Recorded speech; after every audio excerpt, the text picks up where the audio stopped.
ஒருத்தர் ரொம்ப அவசரமா வந்தார். சார், மனுஷன் நிம்மதியா இருக்கிறதுக்கு என்ன வழின்னு கேட்டார். சீக்கிரமா ஒரு கல்யாணத்தை பண்ணீங்க, எல்லாம் சரியா போடும் அப்படின்னோம். அவர் ஒரு மாதிரியா பார்த்தார். ஏற்கனவே எனக்கு கல்யாணம் ஆயிட்டுது சார், அதனால தானே நிம்மதியா இருக்கிறதுக்கு வழி கேட்கறேன் அப்படின்னார். சரி, இவர் ஒரு மாதிரியான கேஸ் அப்படின்னு நினைச்சுக்கிட்டு நம்ம கிட்ட இருந்த ஒரு சின்ன புத்தகத்தை அவர்கிட்ட தூக்கி கொடுத்தோம். இதை படிச்சு பாருங்கன்னு. கல்யாணத்துக்கு பிறகும் சந்தோஷமா இருக்கிறதுக்கு என்ன வழி அப்படிங்கிற கேள்விக்கு அந்த புத்தகத்துல விளக்கம் இருந்தது. கணவன் மனைவிக்குள்ள சிக்கல் வராம இருக்கிறதுக்கு அதுல சில வழிகளை சொல்லி கொடுத்துருக்குறாங்க. அதெல்லாம் என்னென்ன அப்படிங்கறத இப்ப பார்க்கலாமா? குடும்பம்னு இருந்தா கோபம் வரதான் செய்யும். அது வந்துட்டு போகட்டும், பரவாயில்ல. ஆனா அந்த கோபம் ஒரே நேரத்துல ரெண்டு பேருக்கும் வந்துடாம பாத்துக்கணும். ஒரு சமயத்துல யாராவது ஒருத்தர் தான் கோபப்படணும், அடுத்தவங்க அமைதியா இருக்கணும்.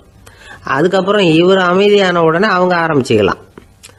கோபமா ஏதாவது சொன்னா உடனே கோபமா பதில் சொல்லக்கூடாது. கொஞ்சம் பொறுத்து கோபம் தீர்ந்த உடனே அந்த பதில சொல்லலாம். அப்போ பதில் கோபமா இருந்தா கூட அது அவ்வளவு பெருசா தெரியாது. அற்ப விஷயத்துக்கெல்லாம் காய்ச்சி மூச்சுன்னு கத்திட்டு இருக்கக்கூடாது. உங்க ரெண்டு பேருக்குள்ள ஒரு தர்க்கம் ஆரம்பமாயிட்டுதுன்னு வச்சுக்கோங்க. கடுமையா ரெண்டு பேரும் விவாதம் பண்றீங்க.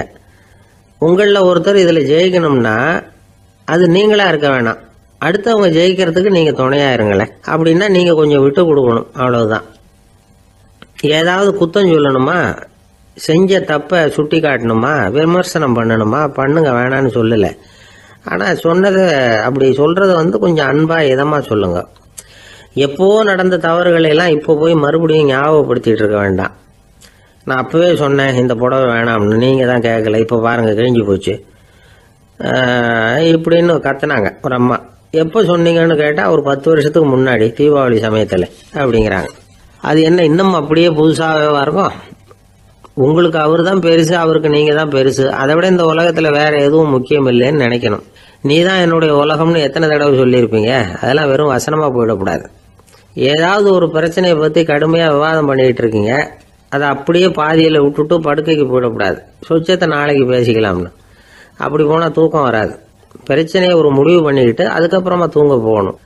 ஒரு நாள்ல ஒரு தடவையாவது உங்க ஜோடியை பாராட்டி நல்ல விதமா கனிவா ஒரு வார்த்தை சொல்லணும் அப்படின்னு தீர்மானம் பண்ணீங்க. ஏதாவது தப்பு பண்ணிவிட்டீங்கன்னா பரவாயில்ல, அதை ஒத்துக்கிறதுக்கும் மன்னிப்பு கேட்கறதுக்கும் தயாரா இருக்கணும். அது ஒன்றும் கேவலம் கிடையாது. வீட்டுக்குள்ள தானே கேட்க போறீங்க, வெளியில யாருக்கு தெரிய போதும்? எப்படியோ உங்களுக்குள்ள ஒரு சமரசம் ஆனா சரிதான். ஒரு தகராறுன்னு எடுத்துக்கிட்டா குறைஞ்சபட்சம் அதுக்கு 2 பேர் தேவை. தனியாவே உட்காந்துக்கிட்டு நான் இப்ப தகராறு பண்ணிட்டு இருக்கிறேன் அப்படின்னு யாரும் சொல்ல முடியாது. 2 பேர் தகராறு பண்றாங்கன்னா பொதுவா அந்த 2 பேர்ல யாரு அதிகமா பேசுறாங்களோ அவங்க பேர்ல தான் தப்பு இருக்கும். அதை மனசுல வச்சுக்கணும். இதெல்லாம் தான் அந்த புத்தகத்துல போட்டிருக்கிற வழிமுறைகள். இவ்வளவும் சரியா வரலன்னா அப்புறமா சொல்லுங்க, வேற புத்தகம் ஏதாவது இருக்கான்னு தேடுவோம். ஒரு கணவன் தன்னுடைய மனைவியை அழைச்சிட்டு ஒரு மனோதத்துவ டாக்டர் கிட்ட வந்தாரா. டாக்டர், எங்களுக்கு கல்யாணம் ஆகி 30 வருஷ காலமா நாங்க ஒரு விஷயத்துல கூட ஒத்து போனதில்லை அப்படின்னு ஆரம்பிச்சார். உடனே அந்த அம்மா குறுக்கிட்டு, அது 30 வருஷம் இல்ல 32 வருஷம் அப்படின்னாங்களாம்.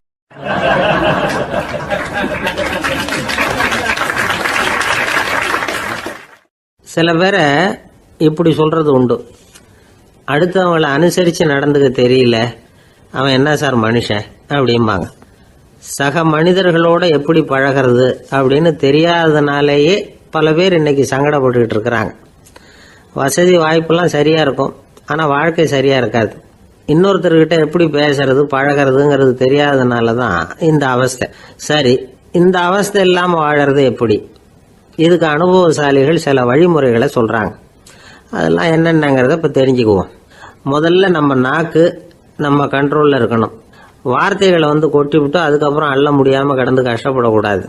எப்படி பேசுறோங்கிறதும் முக்கியம், பேசுறப்ப எப்படி முகத்தை வச்சிருக்கிறோங்கிறதும் முக்கியம். அன்பா பேசினாலும் நல்லா இருக்கும். அப்படி பேசுறப்ப ஆதரவா அவர் தோள் மேல ஒரு கையை போட்டுக்கிட்டு பேசினா இன்னமும் நல்லா இருக்கும். 2வது விஷயம், இன்னொருத்தர்கிட்ட பேசுறப்ப வாக்குறுதிகளை அள்ளி வீசக்கூடாது. கொடுக்கற வாக்குறுதி குறைச்சலா இருக்கணும். அப்படி கொடுத்த வாக்குறுதியை கண்டிப்பா நிறைவேற்றணும். நாம ஒருத்தரை பாராட்டுறோம் அல்லது அவரை பத்தி அபிப்பிராயம் சொல்றோம்னா அது ஆக்கப்பூர்வமா இருக்கணும். நம்ம பாராட்டு அல்லது விமர்சனம் அடுத்தவருடைய முன்னேற்றத்துக்கு உதவுறது மாதிரி இருக்கணும். நாம சொல்றதை கேட்டுட்டு அவன் தலையில கையை வச்சுட்டு உட்காந்துடக்கூடாது. எப்பவும் உற்சாகமா இருக்கணும், முகம் மலர்ச்சியா இருக்கணும். மனுஷன் இருந்தா வருத்தம், கவலை, ஏமாற்றம் எல்லாம் இருக்கதான் செய்யும். அதெல்லாம் மனசுல இருக்கட்டும். அந்த வருத்தமும் கவலையும் ஏமாற்றமும் சேர்ந்துக்கிட்டு நம்ம முகத்தில் இருக்கிற மலர்ச்சியை மூடி மறைக்கிறதுக்கு நாம இடம் கொடுத்துடக்கூடாது. எந்த விஷயத்தை பற்றி யாருக்கிட்ட பேசினாலும் வெளிப்படையாக பேசணும், திறந்த மனசோட பேசணும். மூடி மறைச்சி முன்னு மூழ்கிக்கிட்டு இருக்கக்கூடாது.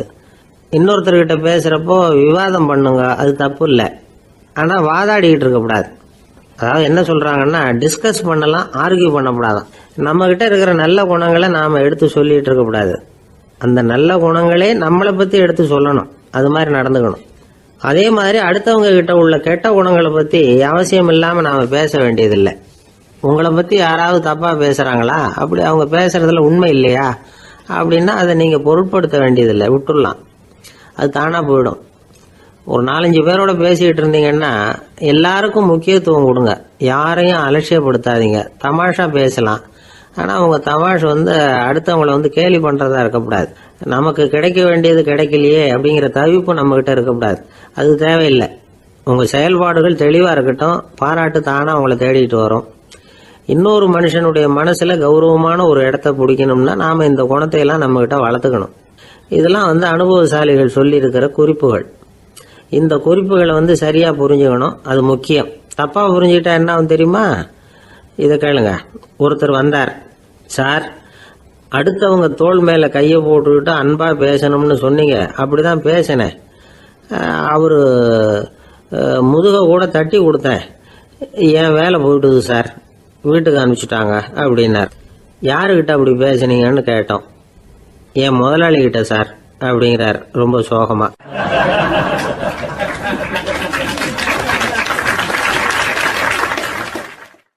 இந்த உலகமே ஒரு நாடக மேடை, நாம் எல்லாரும் நடிகர்கள். இது ஞானிகள் சொல்றது. இது ஒரு பக்கம் இருக்கட்டும். இந்த உலகத்துக்குள்ள எத்தனையோ நாடக மேடைகள், எத்தனையோ நடிகர்கள், எத்தனையோ நாடகங்கள், இதெல்லாம் எப்படி ஆரம்பமாச்சு? அதுதான் இன்னைக்கு தகவல்.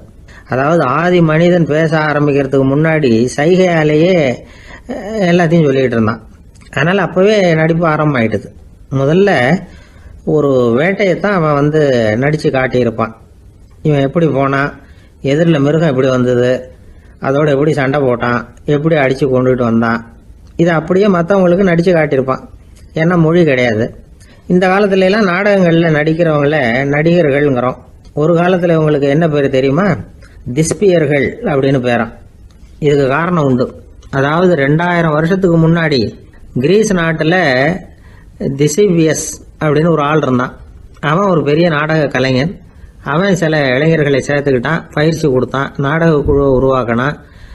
நடிகர்களையும் நாடகத்துக்கு தேவையான பொருள்களையும் ஏற்றிக்கிட்டு போகிறதுக்கு ஒரு வண்டியையும் தயார் பண்ணான்.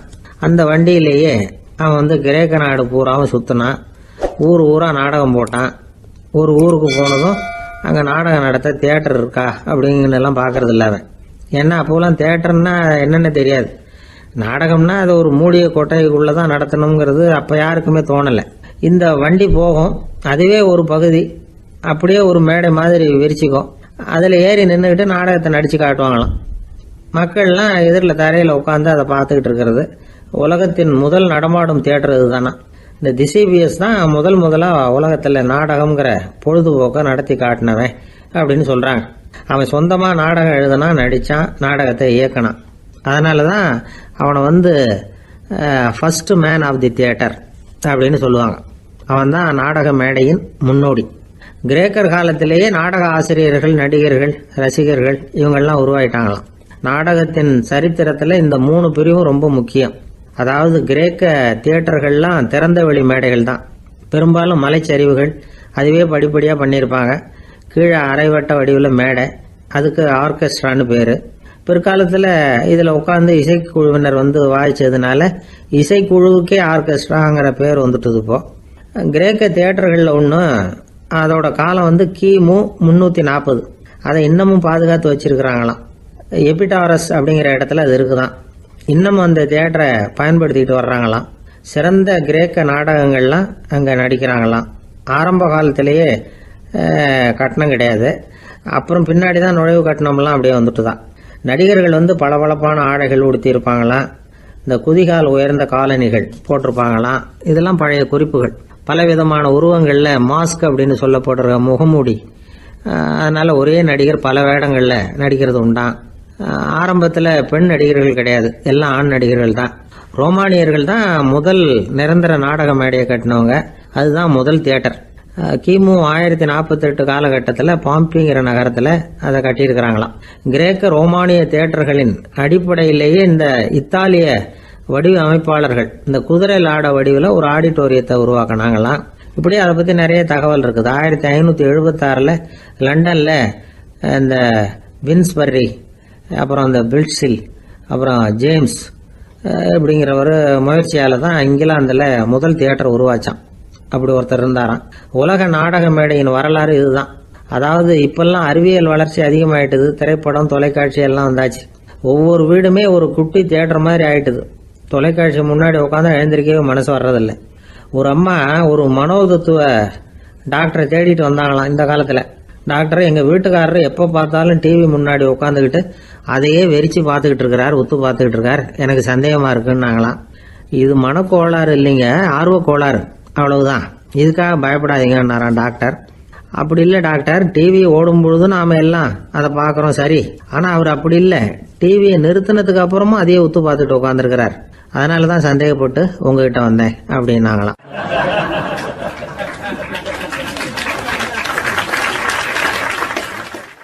ஒரு சின்ன பையன் வந்தான். அவனை பார்த்து ஒரு கேள்வி கேட்டோம். ஏன்ப்பா உங்கள் வீட்டில் அம்மா புத்திசாலியா அப்பா புத்திசாலியா அப்படின்னு. அவன் அலட்சியமாக நம்மளை பார்த்து சிரிக்கிறான். என்ன சார் இது, இந்த காலத்தில் இது கூட தெரியாமல் இருக்கிறீங்களே அப்படிங்கிறான். ஒரு சின்ன பையன் நம்மளை பார்த்து இப்படி கேட்டு விட்டானே அப்படின்னு நினைக்கிறப்போ நமக்கு ஒரு மாதிரி ஆகிடும். அதுக்கப்புறம்தான் இந்த தாத்தா பாட்டிலாம் சொல்கிற ஒரு கதை ஞாபகத்துக்கு வந்தது. அது என்ன கதை தெரியுமா? ஒரு ஊரில் ஒரு அம்மாவும் பிள்ளையும் இருந்தாங்களாம். அந்த மகனுக்கு திடீர்னு தேசாந்திரம் போய் வரணும்னு ஆசை வந்துட்டுது. ஊர் ஊராக போய் சுற்றி பார்க்கணுங்கிற ஆசை. அந்த அம்மாவுக்கு இது பிடிக்கல. மகனை பிரிஞ்சு இருக்கிறதுக்கு அவங்க மனசு இடம் கொடுக்கல. வேணாப்பான்னு சொல்லி பார்த்தாங்க, அவன் கேட்கல. திடீர்னு புறப்படவும் செஞ்சுட்டான். சரி, இனிமே அவனை தடுக்க முடியாதுன்னு முடிவு பண்ணிக்கிட்டாங்க அந்த அம்மா. இருந்தாலும் புத்திசாலித்தனமாக ஒரு யோசனை பண்ணாங்க. மகனை கிட்டத்தில் கூப்பிட்டாங்க. அவங்ககிட்ட சொன்னாங்க, இதை பாருப்பா, நீ தேசாந்திரம் போகிறதுன்னு தீர்மானம் பண்ணிவிட்ட, அதை நான் தடுக்கலை, போயிட்டு வந்துடும். ஆனால் போகிறதுக்கு முன்னாடி எனக்கு ஒரு வாக்குறுதி கொடுத்துட்டு போ அப்படின்னாங்க. போகிறப்போ ராத்திரியாக இருந்தாலும் பகலாக இருந்தாலும் சரி, புளிய மரத்து நிழலில் தான் தங்கணும். திரும்பி வர்றப்போ இரவும் பகலும் நீ வேப்ப மரத்து நிழல்லே தங்கணும் அப்படின்னாங்க. சரி, அப்படியே செய்கிறேன்னு சொல்லி வாக்குறுதி கொடுத்தான் பையன். புறப்பட்டு போனான். போகிற வழியில் புளிய மரத்து நிழல்லே தங்கினான், தூங்கினான். அப்படி போய்கிட்டே இருந்தான். 7வது நாள் அவன் உடம்பு சுகமில்லாமல் போயிட்டுது. ரொம்பவும் பலவீனமாயிட்டான். இனிமேல் நடக்க முடியாதுங்கிற நிலைமை வந்துட்டுது. யோசிச்சு பார்த்தான். சரி, இதுக்கு மேலே போக வேண்டாம் அப்படின்னு முடிவு பண்ணிட்டு திரும்பி வர ஆரம்பிச்சிட்டான். திரும்பி வர்றப்போ வழியில் வேப்ப மரத்து நிழல்லையே தங்கி வந்தான். நாளுக்கு நாள் உடம்பு சரியாக வந்துட்டுது. 7வது நாள் வீட்டுக்கு சேர்றான். உடம்பு பழையபடியே கலகலப்பாயிட்டுது. பூரண சுகம். தேசாந்திரம் போன பையன் திரும்பி வந்துட்டானே அப்படின்னு அந்த அம்மா ஆச்சரியப்படலை. ஏன்னா அவங்களுக்கு தெரியும் இப்படி ஆகும்னு. பையன் சீக்கிரமாக திரும்பி வரணுங்கிறதுக்காக தான் அவங்க அந்த யோசனையை சொன்னாங்க. என்ன விஷயங்கிறதையும் அவங்களே சொன்னாங்க. மகனே, புளிய மரத்து நிழல் உடம்புக்கு உஷ்ணத்தை கொடுக்கும், சீக்கம் உண்டாக்கும். அதனால் நீ தொடர்ந்து புளிய மரத்து நிழலில் தங்கினாவே நோய்க்கு ஆளாயிட்ட. அதனால் நல்ல பயணத்தை முடிச்சுக்கிட்டு திரும்பி வரணுங்கிற முடிவுக்கு வந்துட்ட. திரும்பி வர்றப்போ நீ தங்கினது வேப்ப மரத்து நிழல். அது உடம்புக்கு குளிர்ச்சியை தரக்கூடியது, நோயை தீர்க்கக்கூடியது. அதனால் சுகமாக வீட்டுக்கு சேர்ந்துட்ட. உன்னோட தேசாந்திர பயணத்தை தடுக்கிறதுக்காக தான் இப்படி பண்ணினேன் அப்படின்னாங்களாம் அந்த அம்மா. பார்த்தீங்களா அம்மாவோட புத்திசாலித்தனத்தை? அப்பாவாக இருந்தால் இப்படியா பண்ணுவார்? ஒரு அப்பா பையன்கிட்ட 10 ரூபா கொடுத்து இதை எடுத்துக்கிட்டு அடுத்த ஊருக்கு போய் அங்கே இருக்கிற மாமா கிட்ட இதை கொடுத்துட்டு வாடா, வழியில் எங்கேயாவது மரத்தடியில் படுத்து தூங்கி விடாதே அப்படின்னு எச்சரிக்கை பண்ணி அனுப்புனாராம். பையனுக்கு எச்சரிக்கையாக வாழறது எப்படிங்கிறத கற்றுக் கொடுக்கறதுக்காக இப்படி பண்ணார். அவன் பணத்தை வாங்கிட்டு போனான். அப்பா சொன்னதை மறந்துட்டு ஒரு மரத்தடியில் படுத்து தூங்கிட்டான். அவனுக்கு தெரியாமல் அவன் பின்னாடியே போன அப்பா அவன் கையில் இருந்த அந்த 10 ரூபாயை நைஸாக எடுத்துகிட்டு வந்துட்டார். அவன் பையில் தானே வச்சுருந்தான், அது தெரியாமல் எடுத்துகிட்டு வந்துட்டார். அவன் தூங்கிக்கிட்டு இருக்கான். எடுத்துகிட்டு ஒரு மறுபடியும் வீட்டுக்கு வந்துட்டார். பையன் முழிச்சுக்கிட்டு பையை தடவி பார்க்குறான், பணத்தை காணும். அழுதுகிட்டே திரும்பி வந்தான். அப்பா கிட்ட விஷயத்த சொன்னான். அப்பா சிரிச்சுக்கிட்டே சொன்னார், அதுக்கு தான்ப்பா ஆரம்பத்திலேயே எச்சரிக்கை பண்ணினேன், இனிமேலாவது நீ ஜாக்கிரதையாக இருக்கணும் அப்படிங்கிறதுக்காக தான் இப்படி பண்ணினேன். அந்த பணம் எங்கேயும் போயிடல, நான் தான் அதை உனக்கு தெரியாமல் எடுத்து வச்சிருக்கிறேன், இதோ பாரு அப்படின்னு சொல்லிக்கிட்டு சைடு பாக்கெட்டில் கையை விட்டா அது ஓட்டையாக இருக்குது. அதை எவனோ ஏற்கனவே கத்திரிச்சு எடுத்துகிட்டு போட்டான். இப்போ அப்பா முகத்தில் அசடு வழிஞ்சுதான்.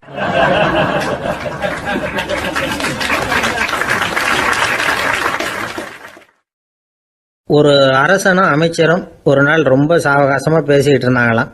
அரசன் அமைச்சரை பார்த்து ஒரு கேள்வி கேட்டிருக்கார். ஏங்க அமைச்சரே, ஆசை இல்லாத ஒரு மனுஷனால இருக்க முடியுமா அப்படின்னு. ஏன் முடியாது, துறவி அப்படிங்கிறவங்கெல்லாம் அப்படிப்பட்டவங்க தானே அப்படின்னாராம் அமைச்சர். அவங்கெல்லாம் உண்மையிலேயே ஆசையை விட்டவங்க தானா அப்படின்னு கேட்டாராம் ராஜா. அப்படிதான் இருக்கணும் அப்படின்னாராம் அமைச்சர். அப்படின்னா ஆசையே இல்லாத ஒரு உண்மையான துறவியை நான் பார்க்கணுமேன்னார். அது என்ன பிரமாதம், அதுக்கு நான் ஏற்பாடு பண்ணுறேன் அப்படின்னு விட்டார் இவர். சொல்லிவிட்டு உடனே புறப்பட்டு போனார். அங்கே எங்கே தேடினார். அப்புறம் தான் அவருக்கு புரிஞ்சுது உண்மை துறவியை கண்டுபிடிக்கிறது எவ்வளவு கஷ்டமான காரியம்னு. இருந்தாலும் ராஜா கிட்ட சொல்லியாச்சே உண்மை துறவியை காட்டுறேன்னு. இப்போ என்ன பண்ணுறது, ராஜா கிட்ட சொன்னபடி நடக்கலைன்னா அவருக்கு கோபம் வந்துடும். அமைச்சர் ஒரு யோசனை பண்ணார். அவருக்கு ஒரு வழி தெரிஞ்சுது. அதுதான் சரின்னு முடிவு பண்ணார். அதாவது அந்த ஊரில் அவருக்கு தெரிஞ்ச நாடக நடிகர் ஒருத்தர் இருக்கிறார், நல்லா நடிப்பார். அவரை போய் பார்த்தார். இதை பாருப்பா, எனக்காக நீ ஒரு காரியம் செய்யணும்னார். என்னன்னு கேட்டார் அவர். நீ ஒரு துறவி மாதிரி கொஞ்ச நேரத்துக்கு நடிக்கணும். ராஜா உன்னை பார்த்துட்டு போகிற வரைக்கும் நடி, அது போதும். அதுக்காக உனக்கு 10,000 ரூபா தரேன் அப்படின்னார். அவர் எந்த காலத்தில் இவ்வளவு பணத்தை மொத்தமாக பார்த்துருக்கார். அதனால் உடனே சரின்னு ஒத்துக்கிட்டார். அமைச்சர் அரண்மனைக்கு திரும்பி வந்தார். என்ன அமைச்சரே, இன்னுமா ஒரு உண்மையான துறவி கிடைக்கலன்னார். உண்மையான துறவி ஒருத்தரை இப்போ தான் கொஞ்ச நேரத்துக்கு முன்னாடி பார்த்து பேசிவிட்டு வர்றேன். அவர் நம்ம ஊருக்கு வெளியில் குளத்தங்கரையில் உள்ள ஒரு ஆலமரத்துக்கு அடியில் உட்காந்துருக்கிறார் அப்படின்னார் இவர். அப்படின்னா உடனே புறப்படுங்க அப்படின்னார் ராஜா. பரிவாரங்களோடு புறப்பட்டார். அங்கே அந்த மரத்தடியில் அந்த ஆள் வேஷம் போட்டுக்கிட்டு துறவி மாதிரி உட்காந்துருக்கிறான். ராஜா நேராக போனார். அந்த துறவி காலில் பொத்துன்னு விழுந்து வணங்கினார். உடனே ராணியும் அவர் காலில் விழுந்தாங்க. அடுத்தபடியாக அமைச்சர் விழுந்தார். அவருக்கு தெரியும் இது நம்ம ஆள் தான்னு. இருந்தாலும் என்ன பண்ணுறது, நேரம். அப்புறம் பரிவாரங்கள்லாம் துறவி காலில் விழுந்து ஆசீர்வாதம் வாங்கிட்டாங்க. ராஜா அப்புறமா தங்கத்தட்டில் பொன்னையும் பொருளையும் வச்சு அந்த துறவிகிட்ட ரொம்ப பணிவாக நீட்டுறார். தாங்கள் தயவு பண்ணி இதை ஏற்றுக்கணும் அப்படின்னு வேண்டிக்கிட்டார். அந்த துறவி பற்று இல்லாமல் அதை பார்த்தார். எல்லாத்தையும் திறந்துட்ட எனக்கு இதெல்லாம் எதுக்காக அப்படின்னு சொல்லி அதை மறுத்துட்டாராம். ஆஹா, உண்மையான துறவியை பார்த்துட்டோம் அப்படிங்கிற ஆனந்தம் அரசருக்கு. ரொம்ப நிம்மதியாக திருப்தியாக திரும்பி வந்தார் அரண்மனைக்கு. அதுக்கப்புறம் அமைச்சர் யாருக்கும் தெரியாமல் அந்த துறவிகிட்ட ஓடினார். சொன்ன பிரகாரம் பணத்தை நீட்டினார். இந்தப்பா, நான் உங்ககிட்ட சொன்னபடி 10,000 ரூபா பணம் எடுத்துக்கோ அப்படின்னார். அந்த ஆள் ராஜா கிட்ட சொன்னது மாதிரியே எல்லாத்தையும் திறந்துட்ட எனக்கு இதெல்லாம் எதுக்காக வேணாம் அப்படின்னு விட்டாரான். நடித்த வரைக்கும் போதும்ப்பா, இனிமேல் இந்த நாடக வசனம்லாம் வேணாம், வேஷத்தை கலைச்சிரு, பணத்தை வாங்கிக்கோன்னார். இல்லைங்க, இது வேஷம் இல்லை, இது வசனமும் இல்லை, இது உண்மை. கொஞ்ச நேரம் துறவி மாதிரி நடித்ததுக்கே இந்த தேசத்து ராஜா, ராணி, அமைச்சர், பரிவாரங்கள் எல்லாம் என் காலில் விழுந்து வணங்குறாங்க. அப்படின்னா உண்மையான துறவியாக இருக்கிறது எவ்வளவு பெருமையான விஷயம். நான் உண்மையான துறவியாக ஆக போகிறேன், அப்படி முடிவும் பண்ணிட்டேன் அப்படின்னார் அந்த நடிகர். வேஷம் கூட எப்படிப்பட்ட விளைவுகளை உண்டு பண்ணுது பார்த்தீங்களா. நம்மால் ஒருத்தன் ரொம்ப வசதியாக தான் இருந்தான். ஒரு நாள் அவன் சொத்து பூரா திருட்டு போயிட்டுது. அதுக்கப்புறம் இவன் துறவி மாதிரி ஆயிட்டான். ஊர் ஊராக சுற்றினான். ஒரு குருநாதரை தேடி கண்டுபிடிச்சான். அவர்கிட்ட சீடனாக சேர்ந்துக்கிட்டான். அவனை பார்த்து ஒருத்தர் கேட்டார், நீ உண்மையான சீடன் தானான்னு. இல்லைங்க, சீடன் மாதிரி நடிச்சுக்கிட்டு இருக்கிறேன் அப்படின்னா. அது குரு துரோகம் இல்லையா அப்படின்னு கேட்டார் அவர். இல்லைங்க, நான் பண்ணது குரு துரோகம் இல்லை, என் குரு பண்ணது தான் துரோகம். என்னுடைய பணத்தை கொள்ளையடிச்சது இவர் தான். அதை எங்கே வச்சிருக்காருன்னு கண்டுபிடிக்கிறதுக்காக தான் இவர்கிட்ட சீடனாக சேர்ந்துருக்கிறேன் அப்படின்னானா.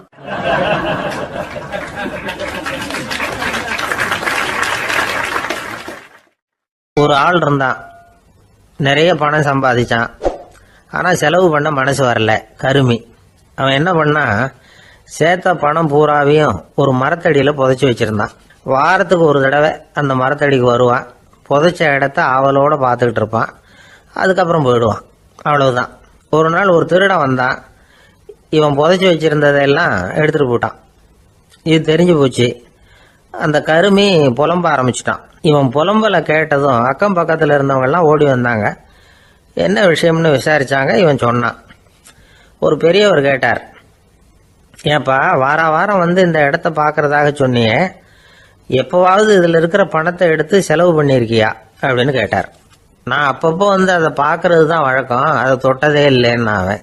சரி, அப்படின்னா இப்போவும் நீ அதே மாதிரி வாரம் ஒரு தடவை வந்து இந்த இடத்த பார்த்துட்டு போகலாமே அப்படின்னாராம் அந்த பெரியவர். அதுவும் சரிதானே, எவ்வளவு காலமானாலும் அவன் அந்த பணத்தை எடுத்து செலவு பண்ண போறதில்ல. அப்படி இருக்கிறப்ப உள்ளே பணம் இருந்தாலும் ஒன்று தான், இல்லாமல் போனாலும் ஒன்று தான். இதிலிருந்து என்ன புரியுதுன்னா, ஒருத்தர்கிட்ட இருக்கிற பணத்தை கொண்டு அவர் பணக்காரரா ஏழையா அப்படின்னு முடிவு செய்கிறது சரியில்லை. அந்த செல்வத்தை அனுபவிக்கிற திறன், பயன்படுத்துகிற திறன், அதை வச்சு தான் அவர் ஏழையா பணக்காரரா அப்படிங்கிறத நிர்ணயம் பண்ணணும். அதுதான் சரி. செலவு பண்ண தெரியாதவன் சேகரம் பண்ணிகிட்டே இருக்கிறதுனால என்ன பிரயோஜனம்? தலைமுடியே இல்லாதவன் தாராளமாக சீப்புகளை வாங்கி சேகரம் பண்ணுறது மாதிரி தானே இது. சில சமயம் செலவு பண்ண நாம் தயாராக இருந்தால் கூட அந்த செல்வம் நமக்கு பயன்படுறதில்ல. அரேபியாவில் ஒரு நகை வியாபாரி விலை உயர்ந்த முத்துக்களை எல்லாம் அவர் வச்சு வியாபாரம் பண்ணிகிட்டு இருந்தார். அவர் ஒரு சமயம் ஒரு பாலைவனம் வழியாக போயிட்டு இருக்கிறார் ஒட்டகத்தில். அப்போ திடீர்னு கடுமையான புயல் வீச ஆரம்பிச்சுட்டுது. திசை தவறி இவர் எங்கேயோ வந்துட்டார். கூட வந்தவங்களையும் காணல, எங்கே போனாங்களோ தெரியல. இவர் ரொம்ப பயந்து போய் அங்கேயும் எங்கேயுமா அலைஞ்சு தெரிகிறார். வழியே தெரியல. பசி கடுமையாயிட்டுது. ஒட்டகத்து முதுகில் ஒரு மூட்டை இருந்தது. அதை பிரித்து பார்த்தார். உள்ளே ஏதாவது இருக்கான்னு தேடி பார்க்குறார். அது வரைக்கும் கண்ணில் தட்டுப்படாத அபூர்வமான ஒரு பை கண்ணில் பட்டுது. ஆஹா, அதில் ஏதாவது சாப்பிட்றதுக்கு இருக்கும் அப்படின்னு நினச்சி ஆவலாக அதை பிரித்து பார்க்குறார். அந்த பையில் விலை உயர்ந்த முத்துக்கள் நிறைய இருந்துதான். அப்போ தான் அவர் நினச்சாராம், விலை உயர்ந்த முத்துக்கள் கூட சாப்பிட்றதுக்கு உணவாக முடியாது அப்படிங்கிறத புரிஞ்சுக்கிட்டாராம். எந்த நேரத்தில் எது நமக்கு தேவையோ அது நமக்கு தாராளமாக கிடைக்கணும்.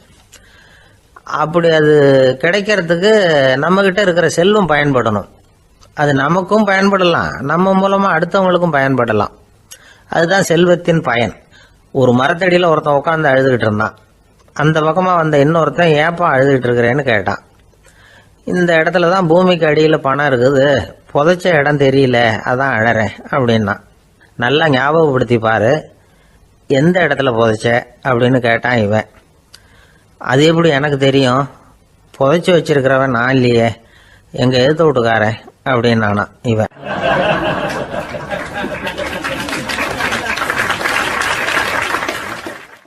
அந்த ஆள் என்னை கண்ணா பண்ணான்னு திட்டி விட்டான் சார், அதை நினைச்சா எனக்கு ரொம்ப வருத்தமா இருக்கு அப்படின்னு சொல்லி கவலைப்பட்டார் ஒருத்தர்.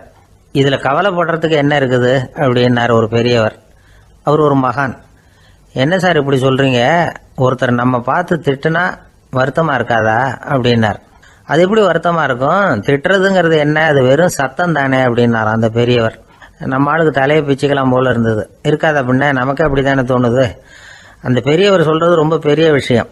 அதை நாம புரிஞ்சிக்க முயற்சி பண்ணலாம்னா நடைமுறை வாழ்க்கைக்கு அது ஒத்து வர்றது மாதிரி தெரிய மாட்டேங்குது. இருந்தாலும் அந்த பெரியவர் அதுக்கு என்னதான் விளக்கம் கொடுக்குறாருன்னு பார்ப்போமே. ஒரு ரயில் போயிட்டு இருக்கு, அதுல ஒரு சாது போயிட்டு இருக்கார். அந்த ரயில் வந்து அவர் ஹரித்வாரம் போயிட்டு இருக்கார். அவரு ரயிலில் ஏகப்பட்ட கூட்டம். நம்ம ஊர் ரயில் கேட்க வேணும், டிக்கெட் வாங்கிட்டு கொஞ்சம் பேர், வாங்காத கொஞ்சம் பேர். அது என்னத்துக்கு அனாவசியமா டிக்கெட் அப்படிங்கிற நினைப்புல பாதி பேர். இந்த கூட்டத்துக்கு மத்தியில் அந்த சாதுவும் போயிட்டு இருக்கிறார். உட்கார்றதுக்காக இருந்த இடத்துல ஒரு ஆள் படுத்திருக்கிறான், கொஞ்சம் முரட்டு ஆசாமி. அவன் காலு பக்கத்துல கொஞ்சோண்டு இடம் பாக்கி இருந்தது. அந்த இடத்துல இந்த சாது உட்காந்துருந்தார். மெதுவா உட்காந்துக்கிட்டார் போய். ஆனா அந்த ஆளு ராத்திரி பூரா இவரை காலால உதச்சிக்கிட்டே இருக்கிறான். அது இவருக்கு ரொம்ப அவமானமா பட்டுது. அதனால துக்கம் ஏற்பட்டது. இருந்தாலும் அதை ஒரு மாதிரியா சகிச்சுக்கிட்டே இவர் வந்து சேர்ந்தார். பொழுது விடிஞ்சது. அந்த சாது ஹரித்வார் வந்து சேர்ந்தார். அங்க ஒரு பெரிய ஞானியை சந்திச்சார். ராத்திரி ரயில்ல அந்த ஆள் உதைச்சதையும் அதனால தனக்கு ஏற்பட்ட துக்கத்தையும் இந்த சாது அந்த ஞானி கிட்ட சொன்னார். சொல்லிவிட்டு, ஏன் சுவாமி, எனக்கு துக்கம் ஏற்பட்டதே அது தப்பா அப்படின்னு கேட்டார். தவறுதான் அந்த ஞானி. உனக்கு இன்னமும் தேக அபிமானம் போகலைங்கிறது தான் அது காட்டுது. அஷ்டாவக்கரர் என்ன சொல்றார் தெரியுமா, உண்மையான ஞானி யாராவது தன்னை வந்தனை செய்தால் அதற்காக சந்தோஷப்பட மாட்டார், யாராவது நிந்தனை செய்தால் அதற்காக வருத்தப்பட மாட்டார் அப்படின்னு சொல்றார். நிந்தனைங்கிறது ஒரு ஒலி தான். தேகாபிமானம் இருக்கிற வரைக்கும் இந்த ஒலி நம்மளை வேதனைப்படுத்தும். நான் தேகம் இல்லை, ஆத்மா அப்படிங்கிற நினைவு இருந்தா இந்த ஒலி நம்மளை பாதிக்காது. மனு என்ன சொல்றார் தெரியுமா? ஒரு சாதகன் பாராட்டுதலை விஷம்னு நினைச்சு பயப்படணும், அவமானத்தை அமிர்தம்னு நினைச்சு சந்தோஷப்படணுங்கிறார். அவமானப்பட்டா கவலைப்படாம எப்படி இருக்க முடியும் அப்படின்னு தான் நமக்கு தோணும். அதனாலதான் நம்மள யாரும் இதுக்கு உதாரணமா யாரையும் காட்ட முடியல. புத்தரையும் கபீரையும் உதாரணமா காட்டுறாங்க. அவங்களுக்கெல்லாம் அவமானம் ஏற்பட்டப்போ கவலையே படலையாம். புத்தரை அவமானப்படுத்தணுங்கிறதுக்காக கௌசாம்பி ராணி ஒரு இளம் பெண்ணை கொலை பண்ணி சடலத்தை புத்தர் குடிசைக்கு முன்னாடி போட சொன்னார். போட்டாங்க. புத்தர் தான் அந்த பொண்ணை கெடுத்து கொலை பண்ணி விட்டாருன்னு எல்லாரும் நினைச்சாங்க. ஆனா புத்தர் இதை பத்தி கவலையே படல. அப்புறமா உண்மை தெரிஞ்சதும் புத்தர் புகழ் இன்னும் அதிகமாயிட்டது. ஒரு பெரிய சபையில ஒரு மோசமான பொண்ணு நுழைஞ்சு தனக்கும் கபீருக்கும் சம்பந்தம் உண்டுன்னு சொன்னா கபீர் கவலைப்படல. அவங்க மாதிரியெல்லாம் நாமளும் இருக்க கத்துக்கணும். நிந்தனை, அபகீர்த்தி, அவமானம் எல்லாம் ஆண்டவன் கொடுக்கிற பிரசாதம்னு நினைக்கணும் அப்படின்னு சொல்றார் அந்த ஞானி. இதை கேட்ட இந்த காலத்து ஆசாமி ஒருத்தர், நான் கூட அப்படிதான் சார், யாராவது அவமானப்படுத்தினா கவலைப்பட மாட்டேன். நேத்து கூட ஒருத்தர் என்ன பலார்னு அரைஞ்சுட்டார், நான் கொஞ்சம் கூட கவலைப்படல, பேசாம வந்துட்டேன்னார். ஏன் அப்படி வந்துட்டீங்க அப்படின்னு. அவர் அரைஞ்சதுலேயும் ஒரு அர்த்தம் இருந்தது, அதனாலதான் அப்படி வந்துட்டேன்னார். ஏன் அரைஞ்சாருன்னு கேட்டேன். 10 வருஷத்துக்கு முன்னாடி 15 ரூபா அவர்கிட்ட கடன் வாங்கினேன், அதை கேட்டு கேட்டு பார்த்துட்டு கடைசியா தான் அரைஞ்சார் அப்படின்னார். ஆண்டவனுடைய பிரசாதம் இவருக்கு அடிக்கடி கிடைக்கும் போல இருக்கு.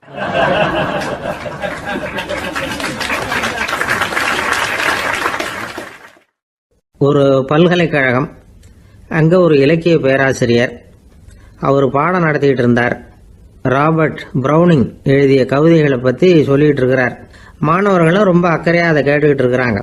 ஒரு குறிப்பிட்ட கவிதையை பத்தி சொல்லும் பொழுது அந்த பேராசிரியருக்கே ஒரு சந்தேகம்.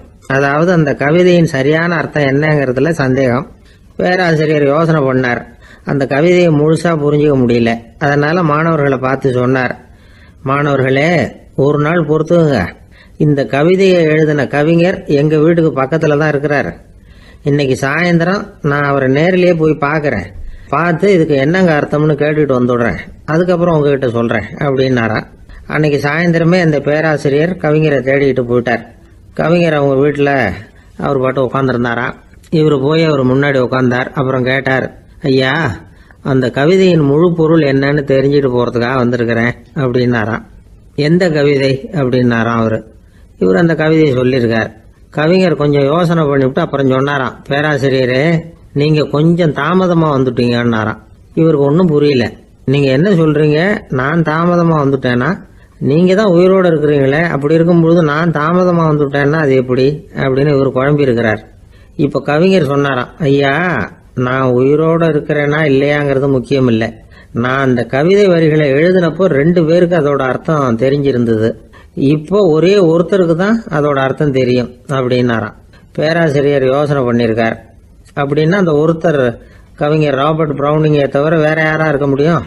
இவர் தான் அப்படிங்கிறத அவர் மனசுல நினைச்சுக்கிட்டார். அதனால சொன்னார், ஐயா, நான் தாமதமா வரல, அந்த கவிதையின் பொருள் என்ன அது சொல்லுங்கன்னார். பேராசிரியரே, நான் சொல்றது உங்களுக்கு புரியலன்னு நினைக்கிறேன். நான் இந்த வரிகளை எழுதினப்போ 2 பேருக்கு அதோட அர்த்தம் தெரிஞ்சிருந்தது.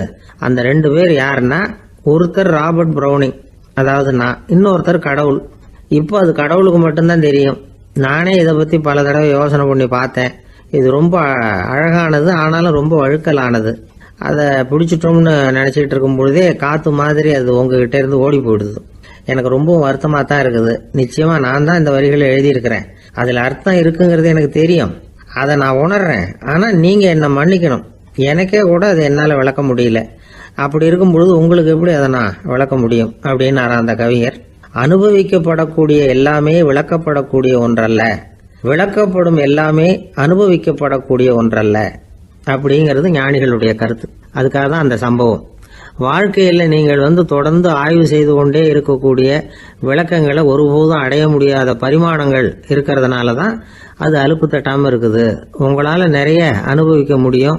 இருந்தாலும் நீங்கள் அனுபவித்து அறிந்த விஷயங்கள் கூட வார்த்தைகளால் விளக்கப்பட முடிவதில்லை அப்படிங்கிறது பெரியோர் சிந்தனை. இதெல்லாம் ஒரு பக்கம் இருக்கட்டும்.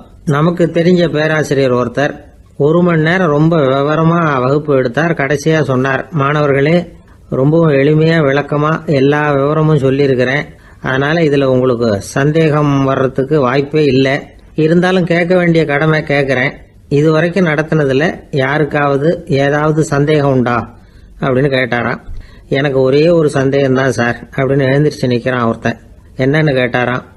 இது வரைக்கும் நீங்கள் என்ன பாடம் சார் நடத்துனீங்க அப்படின்னானா அவன்.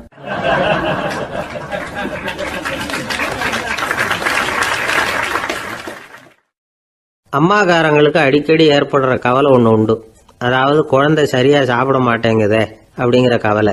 இவங்கெல்லாம் ஒரு விஷயத்த நல்லா புரிஞ்சுக்கணும். குழந்தைகள்ங்கிறவங்க பெரியவங்க மாதிரி இல்லை. அவங்க கடிகாரத்தில் மணியை பார்த்துட்டு சாப்பிட்றதுக்கு உட்கார்ற ரகம் கிடையாது. பசிச்சா சாப்பிடுவாங்க, இல்லைன்னா விளையாடுவாங்க அல்லது தூங்குவாங்க. அது புரியாமல் அவங்கள கட்டாயப்படுத்தி அல்லது மிரட்டி சாப்பிட வைக்கிறது ரொம்ப தப்பு. ஒரு 8 மாத குழந்தைக்கு 3 மணி நேரத்துக்கு ஒரு தடவை பசிக்கும். அந்த நேரம் பார்த்து சாப்பாடு கொடுத்தா அடம் பண்ணாமல் அது பாட்டுக்கு சாப்பிட்றோம். அதே குழந்தைக்கு 1 வயசு ஆகிறப்போ 4 மணி நேரத்துக்கு ஒரு தடவை பசிக்கும். இந்த வயசுல இயற்கையாகவே பசி குறைஞ்சிருக்கும். அது புரியாமல் என் குழந்தை முன்னாடி மாதிரி இப்போ சரியாக சாப்பிட மாட்டேங்கிறான் அப்படின்னு சில பேர் டாக்டர்கிட்ட போய் சொல்லிக்கிட்டு இருப்பாங்க. இன்னொரு விஷயம், ஒரு குழந்தைக்கு வயசு அதிகமாகிற வேகத்துக்கு உடம்பு எடையும் அதிகமாகிக்கிட்டே போகாது. உடம்பு எடை அதிகமாகிற வேகம் குறைஞ்சிக்கிட்டே வரும். 6 மாத குழந்தைக்கு ஒரு வாரத்தில் 150 கிராம் எடை கூடும். ஒரு வயசுல வாரத்துக்கு 71 கிராம் எடை கூடும். இது புரியாமல் அதிகமாக சாப்பாட்டை கொடுத்து குழந்தைய கஷ்டப்படுத்தக்கூடாது. ஏன்னா அளவுக்கு மீறின உணவு அஜீரணத்தை உண்டு பண்ணிவிடும். குழந்தைக்கு ஒரு தட்டில் கொஞ்சமாக ஆகாரத்தை வச்சு கொண்டுட்டு போய் கொடுக்கணும். மலை மாதிரி குவிச்சு வச்சா அதை பார்த்ததுமே பசி அடங்கி போயிடும். அடித்து மிரட்டி பயமுறுத்தி குழந்தைய சாப்பிட வைக்கிற பழக்கம் இருக்கு பாருங்க. அதுக்கு ஃபுட் ஃபோர்ஸிங் அப்படின்னு பேர். இப்படி பண்ணினா குழந்தைக்கு சாப்பாட்டில் விருப்பம் குறைஞ்சிரும். அதை கண்டாவே வெறுக்க ஆரம்பிச்சிடும். அது மாதிரி உளம் சார்ந்த பசி குறைவு, சைக்கோஜெனிக் அனோரெக்சியா, அது ஏற்படுமா. சாப்பாடுங்கிறதே ஒரு தண்டனை மாதிரி தோணும். குழந்தைகளுக்கு பிடிச்ச மாதிரியான ஆகாரத்தை கொடுக்கணும். சத்து அதிகம் இருக்குங்கிறதுக்காக அதுக்கு பிடிக்காத ஆகாரத்தை கொடுத்து கட்டாயப்படுத்தக்கூடாது. குழந்தைகளுக்கு 2 வயசு ஆகிறப்போ இயற்கையாகவே எதிர்மறை குணம் உண்டாகும். அதாவது அந்த எதிர்மறையாக பேசுறது. இது மாதிரி சமயங்களில் நாம் என்ன சொல்கிறோமோ அதுக்கு நேர்மாறாக நடந்துக்கும். ஏட்டிக்கு போட்டி. சாப்பிட சொன்னால் விளையாட போவோம், விளையாட சொன்னால் சாப்பாடு கேட்கும். இதை புரிஞ்சுக்கிட்டு நடந்துக்கணும். குழந்தை சொன்ன பேச்சை கேட்கலேன்னு கோவப்படக்கூடாது. குழந்தை வளர வளர பிடிவாத குணம் வர்றது சகஜம். கேட்டதை வாங்கி கொடுத்தாதான் சாப்பிடுவேன் அப்படின்னு பிடிவாதம் பண்ணும். வாங்கி கொடுத்து விடுறது தான் உத்தமம். நீங்களும் அதுகிட்ட பிடிவாதம் பண்ணிட்டு இருக்கக்கூடாது. ஏன்னா கேட்டது கிடைக்கலையேங்கிற ஏமாற்றம் கூட குழந்தையோட பசியை குறைச்சிரும். கேட்டது கிடைச்சிட்டா பசி அதிகமாகும். கொடுத்ததை மளமளன்னு சாப்பிட்றோம். குழந்தைகளுக்கு கண்ட கண்ட நேரத்தில் சாப்பிட்றதுக்கு எதையாவது வாங்கி கொடுத்துக்கிட்டு இருந்தா சாப்பாட்டு நேரத்தில் சாப்பிடாம அடம் பண்ண ஆரம்பிச்சிடும். பள்ளிக்கூடம் போகிற பிள்ளைங்க காலை உணவை சரியாக சாப்பிட மாட்டாங்க. அச்சம், அவசரம், பரபரப்பு இதெல்லாம் தான் காரணம். பள்ளிக்கு புறப்படுறதுக்கு ஒரு 3/4 மணி நேரத்துக்கு முன்னாடியே சாப்பாடு போட்டுருங்க, அது சரியாக போடும். படிக்கிற குழந்தைகள் உடல் சோர்வு, மனச்சோர்வு இது காரணமாக கூட சாப்பிட மறுக்கிறது உண்டு. இப்போ உதாரணமாக சாயந்தரம் விளையாடி விட்டு வீட்டுக்கு வந்ததும் சாப்பிட சொன்னால் வேணாம்பாங்க. இது உடல் சோர்வு. ரொம்ப நேரம் வீட்டு பாடங்களை செஞ்சு முடித்த கையோடு சாப்பிட சொன்னாலும் அவங்களால சரியாக சாப்பிட முடியாது. இது உளச்சோர்வு, அதாவது மனச்சோர்வு. இதை தவிர குழந்தைகளுக்கு உடல் நலக்குறைவு ஏற்பட்டால் கூட சாப்பிட மறுக்கிறது உண்டு. சில மருந்து மாத்திரைகள் கூட பசியை குறைச்சிரும். அதனால் சரியாக தெரிஞ்சுக்கிட்டு குழந்தைகளை சாப்பிட வைக்கணும். அது புரியாமல் கையில் சாப்பாட்டு தட்டை வச்சுக்கிட்டு குழந்தைகளை விரட்டிக்கிட்டு அலையக்கூடாது. ஒரு சின்ன பையன் சொன்னான், எங்கள் அம்மா சாப்பாடு போடுறது தெரிஞ்சா நான் உடனே வீட்டை விட்டு வெளியில் ஓடி போடுவேன் அப்படின்னா. ஏன் அப்படி பண்ணுறேன்னு கேட்டோம். எங்கள் அப்பா கூட அது மாதிரி தான் சார் பண்ணுவார் அப்படிங்கிறான்.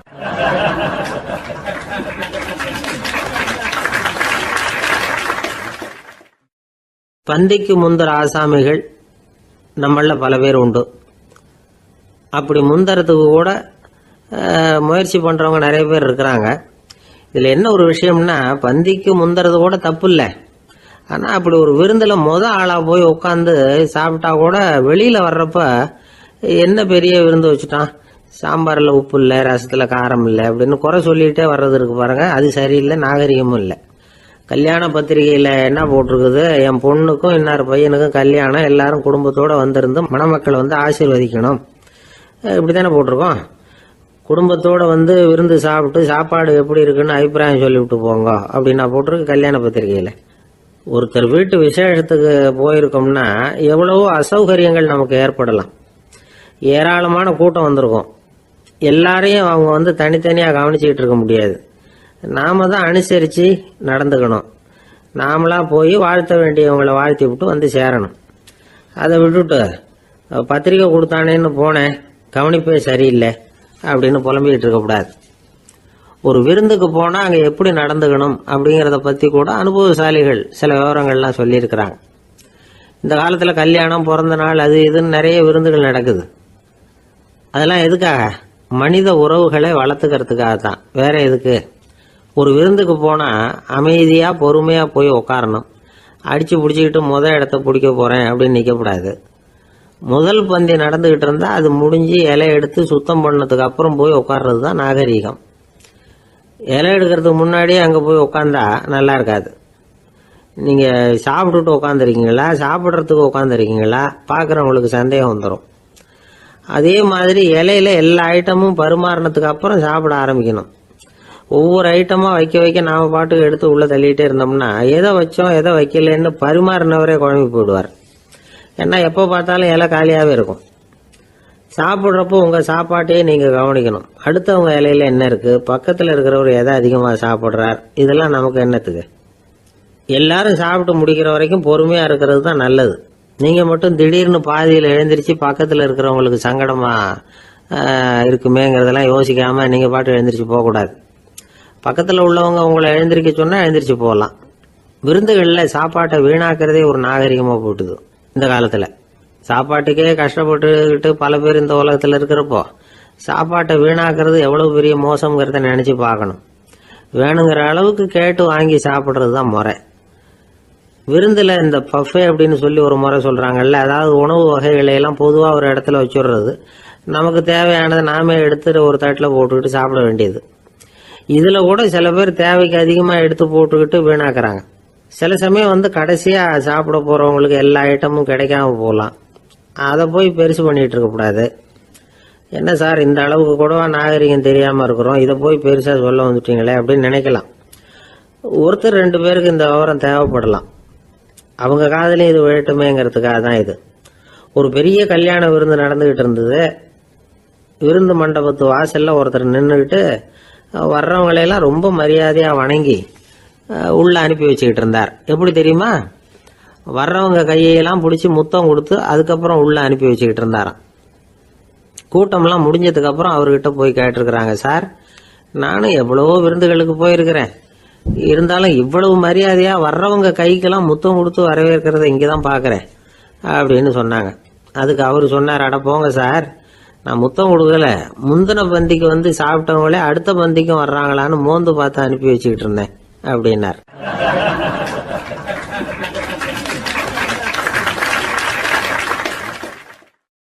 ஒரு ஊரில் ஒரு ராஜா இருந்தார். பெரிய அரண்மனையில் தான் இருக்கிறார். எல்லா வசதியும் இருந்தது. இருந்தாலும் அவர் எல்லாரும் சொல்கிறது எப்படி தெரியுமா, பிச்சைக்கார ராஜா. அப்படி ஒரு பேர் அவருக்கு நிலைச்சி போச்சு. ஜனங்களும் சரி மற்ற தேசங்களில் உள்ளவங்களும் சரி அவர் அந்த பேர் சொல்லியே குறிப்பிடுறது வழக்கமாக போட்டுது. இது அவருக்கு ரொம்ப கவலையாக போச்சு.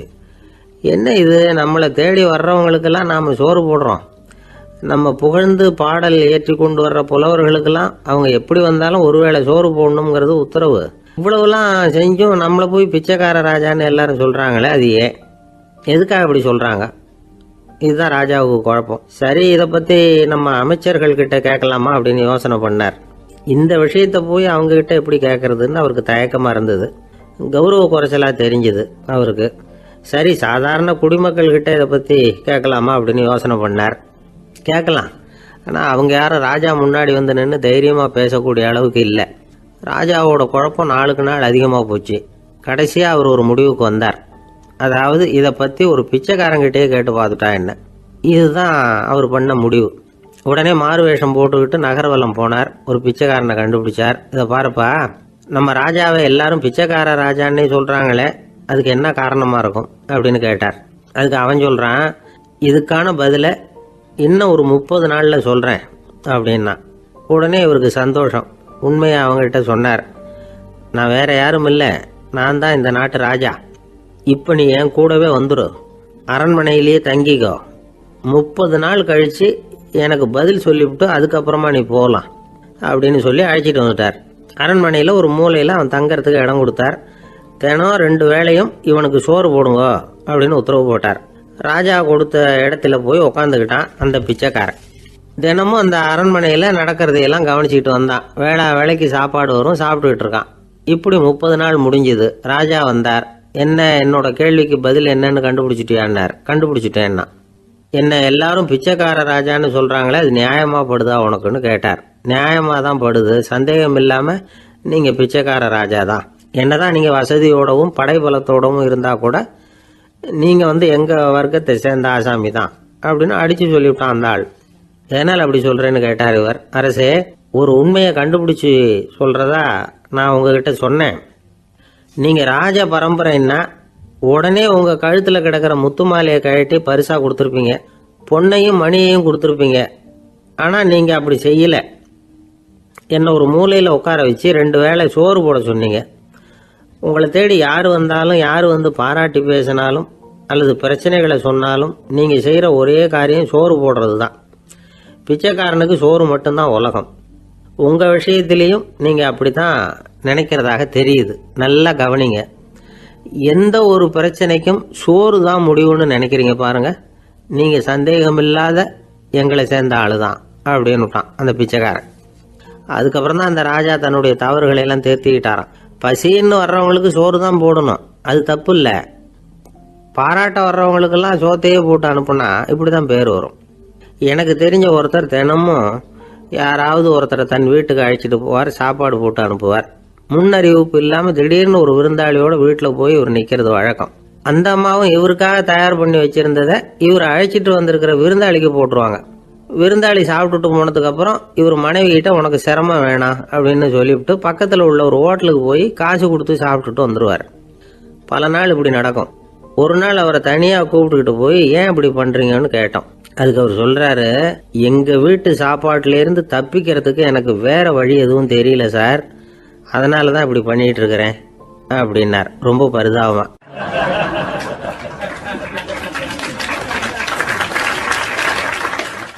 ஒருத்தன் எப்படி நடந்துக்கிறாங்கிறத வச்சு தான் அந்த ஆள் எப்படிங்கிறத நாம் முடிவு பண்ணுறோம்.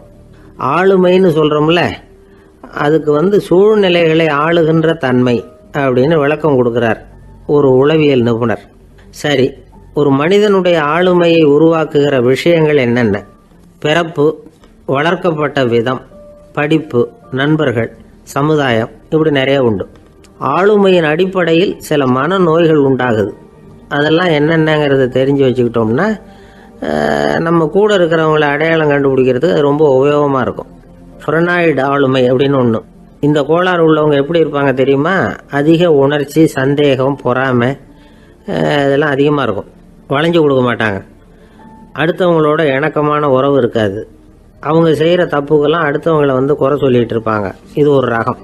அடுத்தது ஸ்கிசாய்டு ஆளுமை அப்படின்னு சொல்கிறாங்க. இந்த கோளாறு உள்ளவங்க அடுத்தவங்களோட பழக கூச்சப்படுவாங்க. சின்ன வயசுலேயே இது ஆரம்பமாயிடுது. பகல் கனவுலேயே சஞ்சரிப்பாங்க. அவங்களுடைய விரோதம், கோபம் இதை கூட வெளியில் காட்டிக்க முடியாமல் இருப்பாங்க.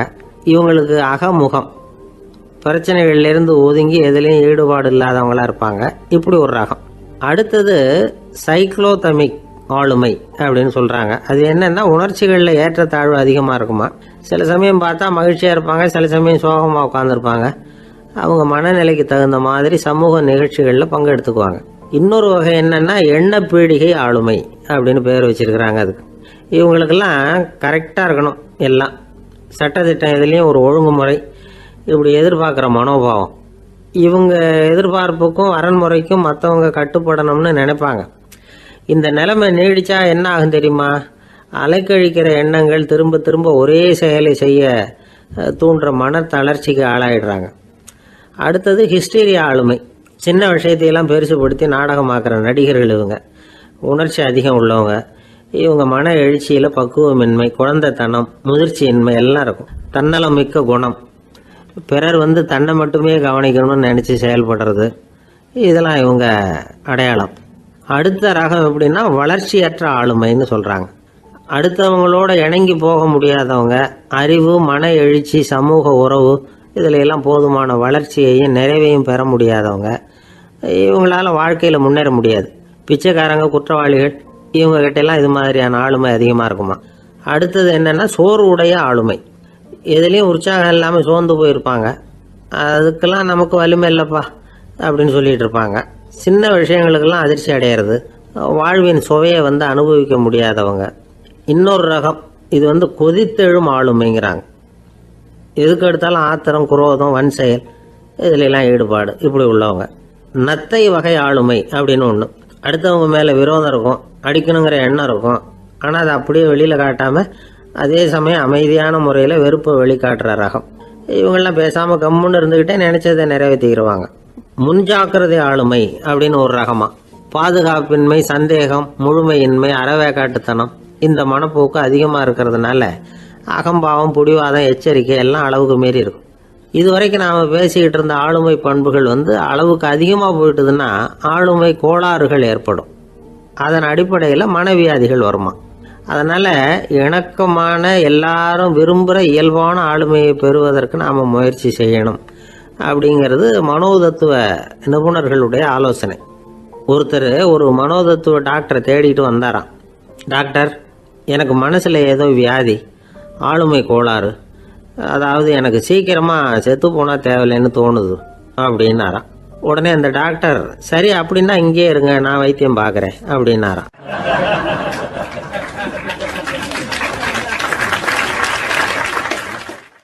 ஆஃபீஸை முடிஞ்சு வீட்டுக்கு போகிற சமயத்தில் ஒருத்தர் கடைக்கு போய் ஸ்வீட் வாங்கினார். சரி, வீட்டுக்கு பிள்ளைங்களுக்கு தான் வாங்கிட்டு போகிறார் அப்படின்னு மற்றவங்க நினச்சாங்க. அவர் அப்படி செய்யல. அந்த இடத்துலையே பொட்டலத்தை பிரித்தார். திருட மாதிரி அப்படியே சுற்றி ஒரு தரம் பார்த்துக்கிட்டார். யாரும் தெரிஞ்சவங்க இல்லைங்கிறத முடிவு பண்ணிவிட்டு அவசரமாக அதை அப்படியே போட்டு முழுகிவிட்டு கையை தொடச்சிக்கிட்டு நல்ல பிள்ளை மாதிரி நடந்து போக ஆரம்பிச்சிட்டார். அவர் யாருன்னா, அவரோட பிரச்சனை எல்லாருக்கும் தெரியாது, சில பேருக்கு தான் தெரியும். அதாவது அவர் உடம்பில் சர்க்கரை இருக்குதுன்னு டாக்டர் சொல்லிவிட்டாராம். அதனால் வீட்டில் சர்க்கரையே இவர் கண்ணில் காட்டுறதில்ல. அதனால் இவர் யார் கண்ணிலையும் படாமல் இப்படிப்பட்ட வேலைகள்லாம் செய்கிறது வழக்கம். யாருக்கும் தெரியாமல் இப்படி ஸ்வீட்டை வாங்கி சாப்பிட்டுட்டு அவர் பாட்டுக்கு போயிடுறது. இப்படிப்பட்டவங்களுக்கெல்லாம் கொஞ்சம் ஆறுதலான தகவல் இன்றைக்கி. அது என்னென்னா, நாம் சாப்பிட்ற சர்க்கரைக்கும் நம்ம உடம்பில் உள்ள சில கோளாறுகளுக்கும் அப்படி என்ன தான் சம்மந்தம் இருக்குது. இதை பற்றி சமீபத்தில் சில ஆராய்ச்சிகள்லாம் நடந்திருக்குது. ஏன்னா சர்க்கரைன்னாவே விஷம் மாதிரி அதை பார்க்குறவங்களும் சில பேர் உண்டு. சின்ன பிள்ளைங்களுக்கு வயத்தில் பூச்சி உண்டாகிறதுலேருந்து பெரியவங்களுக்கு நீரிழிவு வர்ற வரைக்கும் எல்லாத்துக்கும் சர்க்கரை தான் காரணம்னு சொல்லிகிட்டு இருக்கிறோம். ஆனால் அந்த அளவுக்கு பயப்பட வேண்டிய அவசியம் இல்லை அப்படின்னு சொல்கிறாங்க. சர்க்கரை வியாதி, இருதய நோய், பித்த நீர் பை நோய் இதெல்லாம் சில நோய்கள்லாம் நாம் சாப்பிட்ற சர்க்கரைக்கும் தொடர்பு இருக்குன்னு நினைக்கிறோம்.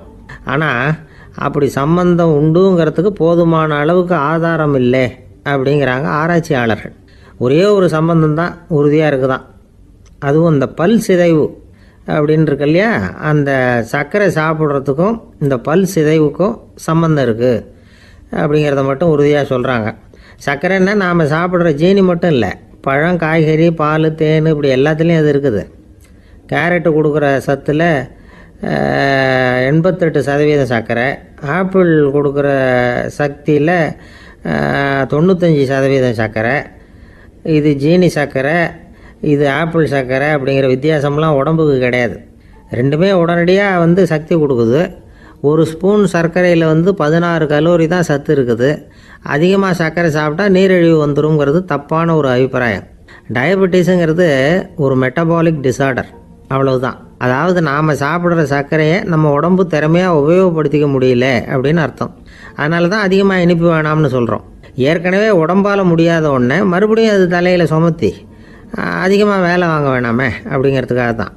ஆகாரத்தில் அதிகமாக சர்க்கரை இருந்தால் அதனால் உடனே சர்க்கரை வியாதி வந்துடும்ங்கிறதுக்கு விஞ்ஞான ரீதியாக போதுமான ஆதாரம் இல்லை. அதனால் எப்போவாவது அதிகமாக ஸ்வீட்டு சாப்பிட்டுட்டா ஐயோ அதிகமாக சாப்பிட்டோமோ என்ன பண்ண போகுது தெரியலையே அப்படின்னு நினச்சி மனசை போட்டு குழப்பிக்க வேண்டியதில்லை. பொதுவாக எதுவுமே அதிகமாக வேண்டாம், எல்லாம் சீராக இருந்தால் போதும். நீரிழிவுங்கிறது புதுசாக வந்துட்ட ஒரு நோய் இல்லை, ரொம்ப காலமாகவே இருக்கிற ஒன்று தான். நம்ம முன்னோர்கள் இதை மதுமேகம் அப்படின்னு சொல்லுவாங்க. அதை கட்டுப்படுத்துறதுக்கு அவங்களே சில வழிமுறையை சொல்லி வச்சுருக்கிறாங்க. அது என்னென்னா வேறு ஒன்றும் இல்லை, இந்த பாவக்காய், முள்ளங்கி, அருகம்புல், அவ்வளவுதான். வெள்ளை முள்ளங்கி இருக்குல்ல, அதை வாரத்துக்கு 3 நாள் சாப்பிட்டுக்கிட்டு வாங்க. நூலுக்கோல் ரொம்ப நல்லது. இல்லைன்னா முள்ளங்கி சாறு 1 ounce சாப்பிட்டுட்டு வரலாம். ரத்தத்தில் சேர்கிற சர்க்கரை அளவு இதெல்லாம் கட்டுப்படுத்துது. சிறுநீரில் காணப்படுகிற சர்க்கரை அளவையும் சமநிலைப்படுத்துது. தினமும் ஆகாரத்தில் கோதுமை, கேழ்வரகு, வெந்தயம், கருவேப்பிலை, சோயாபீன்ஸ் எது கிடைக்குதோ சேர்த்துக்கலாம். இப்படிலாம் செஞ்சுக்கிட்டு வந்தால் அப்புறம் வீட்டுக்கு தெரியாமல் கடையில் போய் நின்றுக்கிட்டு ஸ்வீட் வாங்கி திருட்டுத்தனமாக சாப்பிட வேண்டிய அவசியமே உங்களுக்கு வராது. 2 ஆசாமிகள் கடற்கரையில் உட்காந்து சாவகாசமாக பேசிக்கிட்டு இருந்தாங்களாம். ஒருத்தர் சொன்னார், இன்னொருத்தருக்கு தெரியாமல் ஸ்வீட்டு சாப்பிட்றதே எப்பவும் இடைஞ்சல் தான் சார். நேற்றுக்கு பாருங்கள் அப்படி தான் சாப்பிட்டுக்கிட்டு இருந்தேன், வீட்டுக்காரி கண்ணில் போட்டுவிட்டுது, அதுக்கப்புறம் ஒரே ரகலையாக போச்சு அப்படின்னாரா. எனக்கு கூட அப்படி தான் சார் ஆகிட்டுது, ஒரே ரகலை அப்படின்னாரா இன்னொருத்தர். நீங்கள் சாப்பிட்டதும் உங்கள் வீட்டுக்காரங்க கண்ணில் போட்டுவிட்டுதா சார் அப்படின்னு கேட்டிருக்காரு இவர். அதுக்கு அவர் சொன்னாராம், அப்படி இல்லை சார், கடைக்காரர் கண்ணில் போட்டுவிட்டுதோ, நான் அவருக்கு தெரியாமல் அந்த ஸ்வீட்டை அவர் கடையிலேருந்து எடுத்திருந்தேன் அப்படின்னு விளக்கம் கொடுத்தாராம் இந்த ஆள்.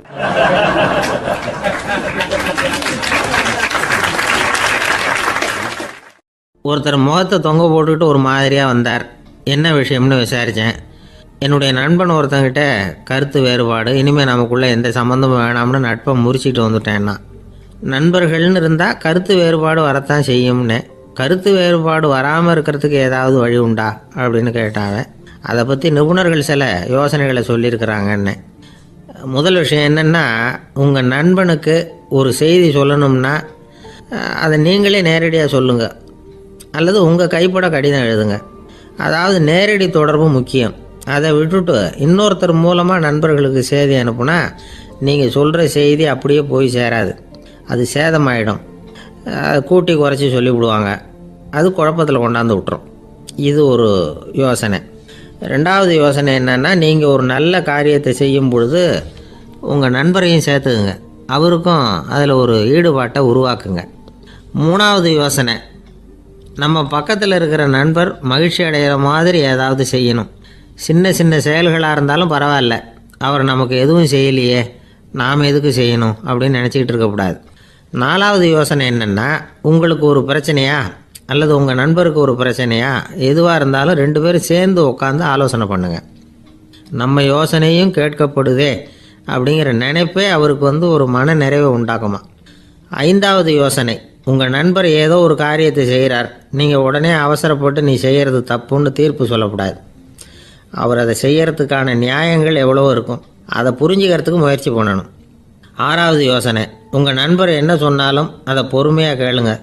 அவர் சொல்கிறத புரிஞ்சுக்கணும், அவர் சொல்ல விரும்புகிறத புரிஞ்சுக்கணும், அவர் சொல்ல முடியாமல் தவிக்கிறதையும் புரிஞ்சுக்கணும். இப்படி 3 விதமாகவும் அவரை புரிஞ்சுக்கிட்டு அதுக்கு தகுந்த மாதிரி செயல்படணும். 7வது யோசனை என்னென்னா, உங்கள் நண்பர் உங்ககிட்ட ஏதோ ஒரு கருத்தை சொல்கிறார், அது உங்களுக்கு பிடிக்கல, அதுக்காக உடனே நீ சொல்கிறது சரியில்லை, நான் ஒத்துக்க மாட்டேன் அப்படின்லாம் மறுத்துக்கிட்டு இருக்கக்கூடாது. அவர் சொல்கிறத கேட்கணும், பொறுமையாக சிந்திக்கணும், அதுக்கப்புறம் பதில் சொல்லணும். இப்படிலாம் நடந்துக்கிட்டால் நண்பர்களுக்குள்ள கருத்து வேறுபாடு வர்றதுக்கு வாய்ப்பே இருக்காது அப்படின்னு வல்லுநர்கள் தொகுத்து சொல்லியிருக்கிறாங்க இந்த யோசனைகளை. எனக்கு தெரிஞ்ச சில நண்பர்கள் உண்டு, அவங்களுக்குள்ளேயும் கருத்து வேறுபாடுகள் வராமல் இருக்கிறதுக்கு சில நுட்பங்களை கையாளுறது உண்டு. ஒருத்தர் சொன்னார், அந்த டாக்டர் சின்ன வயசுலேருந்து என் கூட பழகினவர், நாங்கள் 2 பேரும் இணை பிரியாத நண்பர்கள். இருந்தாலும் எனக்கு உடம்பு சரியில்லைன்னா நான் அவர்கிட்ட வைத்தியம் பார்த்துக்க மாட்டேன் அப்படின்னார் ஒருத்தர். ஏன் அப்படின்னு கேட்டேன். எங்கள் நட்பு கெட்டுப்படக்கூடாது இல்லையா, அதனால தான் அப்படின்னார் இவர்.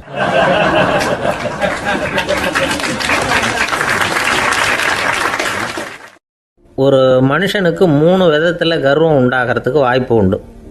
பணம், பதவி, புகழ். பணம் அதிகமாக வந்தால் கர்வம் வரலாம், பதவி பெருசாக வந்துட்டுதுன்னா கர்வம் வரலாம், புகழ் அதிகமாக போனாலும் கர்வம் வரலாம். இந்த 3 வகையான கர்வத்துக்கும் இடம் கொடுக்காம இருக்கிறாங்க பாருங்க, அவங்க தான் சிறந்த மனிதர்கள். ஒரு பெரிய பொறுப்பில் இருக்கிறவங்களுக்கு கர்வம் வந்துடக்கூடாது. அப்படி வந்துட்டுதுன்னா அது எல்லாருக்கும் இடைஞ்சல். ஒரு ராஜா இருந்தார். அவர் ஒரு நாள் தன்னுடைய தலைநகரத்தை சுற்றி வந்துக்கிட்டு இருந்தார். ஒரு இடத்துல ஒரு அழகான நிலத்தை பார்த்தார். ஆஹா, இந்த இடத்துல நமக்குன்னு ஒரு மாளிகையை கட்டினா எவ்வளோ நல்லா இருக்கும் அப்படின்னு நினச்சார். ராஜா நினச்சா அது முடியாத காரியமா? சரி, இந்த நிலம் யாருக்கு சொந்தம்னு விசாரிங்க அப்படின்னார் பக்கத்தில் இருந்தவங்கக்கிட்ட. அவங்கெல்லாம் ஓடி போய் விசாரித்தாங்க. அந்த இடம் ஒரு வயசான கிழவிக்கு சொந்தம், வயசான அம்மாவுக்கு சொந்தமாக. அந்த அம்மா தான் அதில் ஒரு குடிசையை போட்டு குடியிருந்துகிட்டு இருக்கிறாங்க.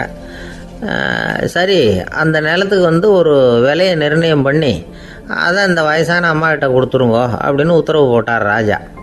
ஆனால் அந்த அம்மா, இது எங்கள் பூர்வீக இடம், இதை விற்க மாட்டேன் அப்படின்னு சொல்லிவிட்டுது. சரி, 2 பங்கு விலை கொடுக்குறோம்னு சொல்லி பாருங்க அப்படின்னாங்க. அப்படியே சொன்னாங்க அரண்மனை ஆட்கள். அதுக்கும் சம்மதிக்கலை அந்த அம்மா. இதை கேள்விப்பட்டதும் ராஜாவுக்கு கோபம் வந்துட்டுது. தன்னுடைய ஆளுங்களை கூப்பிட்டார். போய் அந்த குடிசையை பிரிச்சேரிங்க, காசெல்லாம் ஒன்றும் கொடுக்காதீங்க அப்படின்னு கத்தினார். அவ்வளோதான். அடுத்த நிமிஷம் அரண்மனை ஆசாமிகள் போனாங்க, குடிசையை பிரித்து எரிஞ்சாங்க. அந்த வயசான அம்மா இருக்குது, அதுவும் அந்த இடத்த விட்டு துரத்தி விட்டாங்க. அந்த இடத்துல ஒரு அரச மாளிகையை கட்டி முடிச்சிட்டாங்க. அந்த வயசான அம்மா பாவம், ராஜாவே இப்படி பண்ணால் யாருக்கிட்ட போய் முறையிட முடியும்? ஒரு ஞானி இருந்தார், அவர்கிட்ட போய் சொன்னாங்க. அவர் இவங்க சொன்னதை கேட்டு மனசில் வச்சுக்கிட்டார். ஒரு நாள் அந்த ராஜாவே இந்த ஞானியை கூப்பிட்டார். புதுசாக ஒரு மாளிகை கட்டியிருக்கிறேன், வந்து பாருங்கன்னு. சரின்னு சொல்லி இந்த பெரியவர் ஒரு நாள் அந்த மாளிகைக்கு போனார். சும்மா போகல, ஒரு கழுதையையும் ஓட்டிகிட்டு போனார். கொஞ்சம் சாக்குகள், வெத்து சாக்கு, அதையும் எடுத்து கழுதை முதுகில் போட்டு கழுதையை ஓட்டிகிட்டு போகிறார். ராஜா பார்த்தார். அவருக்கு இது ஆச்சரியமாக இருந்தது. என்ன இது, மாளிகைக்கு வந்துட்டு போங்கன்னு கூப்பிட்டா கழுதை சாக்கு இதெல்லாம் கொண்டு வராரே, ஒன்றும் புரியலையேன்னு நினச்சார். எதுக்காக இதெல்லாம்னு கேட்டார். அரசருடைய தோட்டத்திலேருந்து கொஞ்சம் மண் எடுத்துகிட்டு போகிறதுக்கு ஆசைப்பட்றேன், அதுக்கு நீங்கள் அனுமதி கொடுக்கணும் அப்படின்னாரு இவர். இது என்ன வேடிக்கையான கோரிக்கையாக இருக்குது அப்படின்னு நினச்சார் ராஜா. இருந்தாலும் மண்ணு தானே கேட்குறாரு, எடுத்துகிட்டு போகட்டுமே அப்படின்னு நினச்சார். சரின்னு அனுமதி கொடுத்தார். அந்த பெரியவர் தோட்டத்துக்கு போனார், மண்ணை வெட்டினார், சாக்கில் போட்டு நிரப்புனார். ராஜாவை கொஞ்சம் கிட்ட வாங்கன்னு கூப்பிட்டார். இந்த மண் மூட்டையை தூக்கி கழுதையோட முதுகில் வைக்கணும், கொஞ்சம் உதவி பண்ணுங்கன்னார். ஓ, பண்ணுறேனே அப்படின்னு சொல்லி ராஜா கிட்ட போனார். மூட்டையை தூக்கி பார்க்குறாரு, முடியல, திணறி போயிட்டார். இப்போ அந்த ஞானி பேசினாராம். அரசே, இந்த ஒரு சாக்கு மண்ணையே உங்களால் தூக்க முடியல, அந்த கிழவிகிட்ட இருந்து அந்த அக்கிரமமாக அபகரித்த இந்த தோட்டம் பூராவையும் சுமக்கணும்னு ஆசைப்படுறீங்களே, அது உங்களால் முடியுமா அப்படின்னு கேட்டாராம். ராஜா யோசனை பண்ண ஆரம்பித்தார். தன்னுடைய செயலுக்காக வருத்தப்பட்டாராம். அந்த வயசான அம்மாவை உடனடியாக வரவழைச்சார். தாயே, தப்பு பண்ணிட்டேன், என்னை மன்னிச்சுக்குங்க, இன்னையிலேருந்து இந்த மாளிகையும் தோட்டமும் உங்களுக்கு தான் சொந்தம் அப்படின்னு சொல்லிவிட்டாராம். போகிறப்ப இந்த உலகத்திலேருந்து எண்ணத்தை எடுத்துகிட்டு போக போகிறோம், அதனால் ரொம்பவும் அலட்டிக்க வேண்டியதில்லை, கர்வப்பட வேண்டியதில்லை அப்படிங்கிறது ஒரு பெரிய உபதேசம். ஒரு பெரிய மனுஷன் சாக கிடந்தார், ரொம்பவும் அழுதார். ஏன் அழறீங்க அப்படின்னு கேட்டாங்க சுற்றி இருந்தவங்க. நான் சாகிறதுக்காக கவலைப்படலை, நான் நம்ம ஜனங்களுக்காக எவ்வளவோ காரியம்லாம் செஞ்சுக்கிட்டு வந்தேன். நான் செஞ்சுக்கிட்டு வந்த சேவையை இனிமேல் யார் செய்ய போகிறாங்க, அது யாரால முடியும், அதை நினச்சி தான் அழறேன் அப்படின்னாராம். ஒருத்தர் முன்னாடி வந்தார். அதுக்காக நீங்கள் கவலைப்படாதீங்க, உங்கள் சேவையை தொடர்ந்து செய்கிறதுக்கு என்ன மாதிரி இளைஞர் பட்டாலும் தயாராக இருக்குது, இருந்தாலும் எங்கள் கவலை என்னென்னா அப்படின்னு இழுத்தார். என்ன சொல்லுங்கன்னு கேட்டார் அவர். நீங்கள் இது வரைக்கும் என்ன சேவை செஞ்சுக்கிட்டு வந்தீங்க, அதுதான் எங்களுக்கு இன்னமும் புரியாத புதிராக இருக்குது அப்படின்னாராம் அவர்.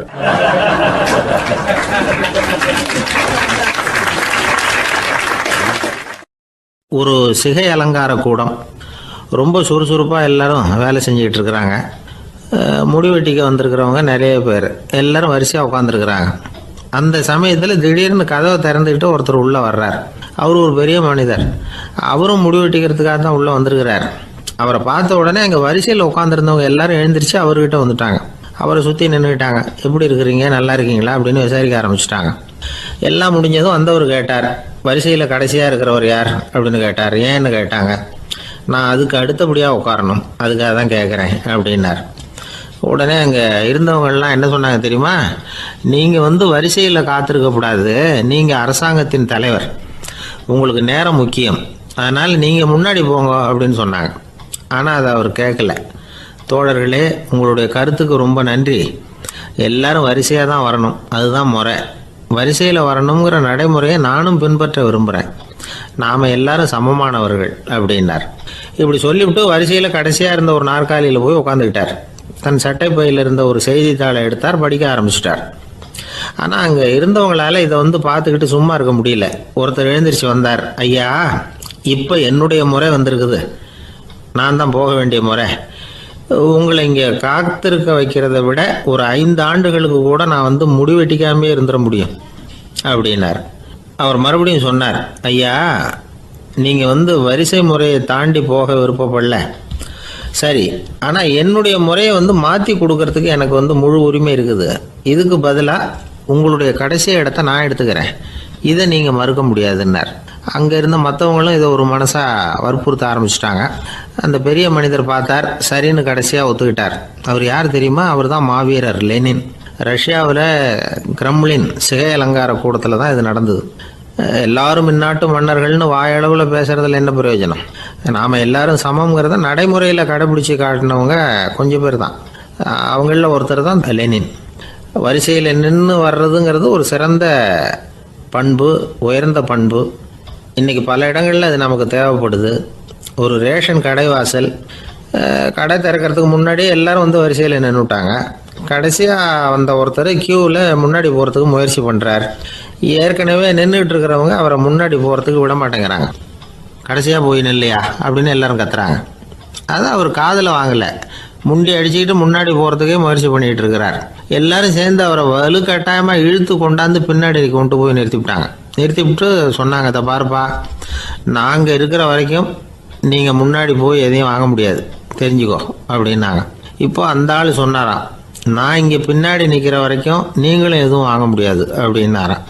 ஏன்னு கேட்டிருக்கிறாங்க. நான் தான் அந்த கடையை திறக்க வேண்டிய ஆள் அப்படின்னா.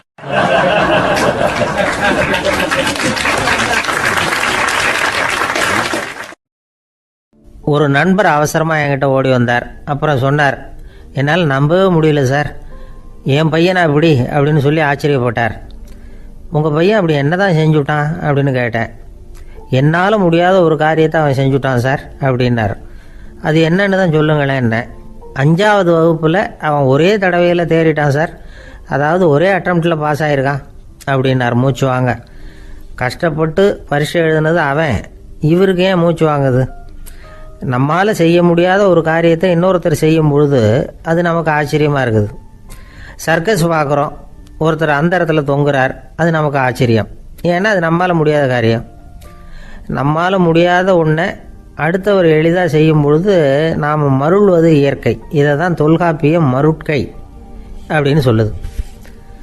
இந்த வியப்பு இருக்குதே, இது 4 வகையில் ஏற்படுறதாக தொல்காப்பியம் சொல்லுது. அது என்ன 4 வகை? முதல் வகை எப்படின்னா, புதுமையான அரிய செயல்களை செய்கிறது. 2வது வகை என்னென்னா பெரும் செயல்களை செய்கிறது. 3வது வகை என்னென்னா மிக நுட்பமான செயல்களை செய்கிறது. 4வது வகை என்னென்னா ஆக்கம் தரும் செயல்களை செய்கிறது. புதுமை, பெருமை, சிறுமை, ஆக்கமோடு மதினம் சாலா மருட்கை 4 அப்படிங்கிறது தொல்காப்பியம். இன்றைக்கி விஞ்ஞானம் புதுசு புதுசாக எதையோ கண்டுபிடிக்குது. ஆரம்பத்தில் அது ஆச்சரியமாக இருக்குது, அப்புறம் அது நமக்கு பழகி போடுது. வானொலி பெட்டி புதுசாக வந்தப்போ ஒரு பெட்டி பேசுதுங்கிறது எவ்வளோ பெரிய ஆச்சரியம். இப்போ யாரும் அதை ஆச்சரியமாக பார்க்குறதில்ல. மதினம் சாலா மருட்கை அப்படின்னு ஒரு சொற்றொடர் வருது பாருங்க, அதில் கருத்தாழம் உண்டு. எதை பற்றியும் போதுமான அளவு புரிந்து கொள்ளாத போது ஒருத்தர் ஆச்சரியப்படுறார். புரிந்து கொண்ட பிறகு ஆச்சரியம் மறைஞ்சு போடுது. மிக நுட்பமான செயல்களும் நம்ம ஆச்சரியப்பட வைக்கும். ஒரு அரிசியில் ஒரு திருக்குறள் எழுதி காட்டுறாங்க, ஒரு முட்டை ஓட்டுக்குள்ளே ஓவியம் தீட்டி காட்டுறாங்க. கருங்கல் சிற்பங்களில் எவ்வளவு நுட்பமான வேலைப்பாடுகளை எல்லாம் பார்த்து ஆச்சரியப்படுறோம். இது மாதிரி ஆக்கப்பூர்வமான அரிய செயல்களை செய்கிறது கூட வியப்பை உண்டு பண்ணும். குப்பை கூலங்களை கூட வாழ்க்கைக்கு பயன்படுகிற பொருளாக மாற்றுகிறவர்கள் இருக்காங்க, அவர்களுடைய செயல் வியப்பு அளிக்குது. இடைக்காட்டு சித்தர் பாடின 30 நூலில் வர்ற ஒரு பாடல், ஆற்றல் பிறர் அறிதலின் அகம் கிளர்வு உறுதலின் கற்று அறி பாணர் கழுமிய கோடலின் தோற்றம் உருகவே போற்றல் சால் வியப்பே. ஒருத்தருடைய ஆற்றல் தெரியாமல் இருந்தது, அவருடைய அரிய செயலை பார்க்கும் பொழுது வியப்பாக இருந்தது, மனசுக்குள்ள கிளர்ச்சி. பாவலர்கள் இவர்களுடைய புகழை பாடி மற்றவர்களும் தெரிந்து கொள்ளுமாறு செய்கிறார்கள் அப்படிங்கிறது தான் ஒரு யதார்த்தமான உண்மை. ஆக எல்லா வகையிலும் மக்கள் தங்களுடைய வாழ்க்கையில் முன்னேறுவதற்கான வழிகாட்டுகிற ஒரு மெய்ப்பாடு தான் வியப்புங்கிறது. இந்த காலத்தில் நம்ம எப்படியெல்லாம் ஆச்சரியப்பட வைக்கிறாங்க. ஒரு ஆளை பிடிச்சி ஜெயிலில் கொண்டு வந்தாங்க. ஜெயில் அதிகாரி அவனை ரொம்ப ஆச்சரியமாக பார்த்தாரான். இவன் கேட்டான், ஏன் சார் அப்படி பார்க்குறீங்க, நான் இப்போ இங்கே வர்றது உங்களுக்கு ஆச்சரியமாக இருக்குதா அப்படின்னு கேட்டிருக்கான். இதுக்கு ஜெயில் அதிகாரி சொல்லியிருக்கார், நீ இப்போ இங்கே வந்ததில் எனக்கு ஒன்றும் ஆச்சரியம் இல்லைப்பா, ஏற்கனவே நீ இங்கேருந்து விடுதலையாகி போய் 6 மாதம் ஆச்சு, இவ்வளவு லேட்டாக வர்றியே அதுதான் எனக்கு ஆச்சரியமாக இருக்குது அப்படின்னாராம்.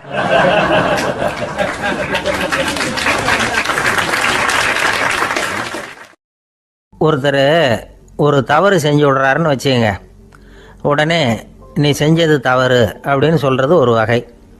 அதுக்கு பதிலாக எது சரின்னு அவர் புரிந்து கொள்ள உதவி செய்கிறது இன்னொரு வகை. இந்த 2வது வகை இருக்குது பாருங்கள், நிர்வாக இயலில் இது ரொம்ப முக்கியம். அலுவலகத்தில் வேலை பார்க்குற ஒருத்தர் முக்கியமாக தெரிஞ்சுக்க வேண்டியது என்ன தெரியுமா? சக ஊழியர்கள்கிட்ட எப்படி பழகணும், மேலதிகாரிகள்கிட்ட எப்படி பழகணும், தனக்கு கீழே வேலை செய்கிறவங்க கிட்ட எப்படி பழகணும், வாடிக்கையாளர்கள்கிட்ட எப்படி பழகணும், இவங்க எல்லார்கிட்டையும் செம்மையான உறவை ஏற்படுத்திக்கிறது எப்படி, இதையெல்லாம் சொல்லிக் கொடுக்குற பாடம் தான் இன்டர் பர்சனல் ஸ்கில், திறமையான உறவு அப்படிங்கிறது.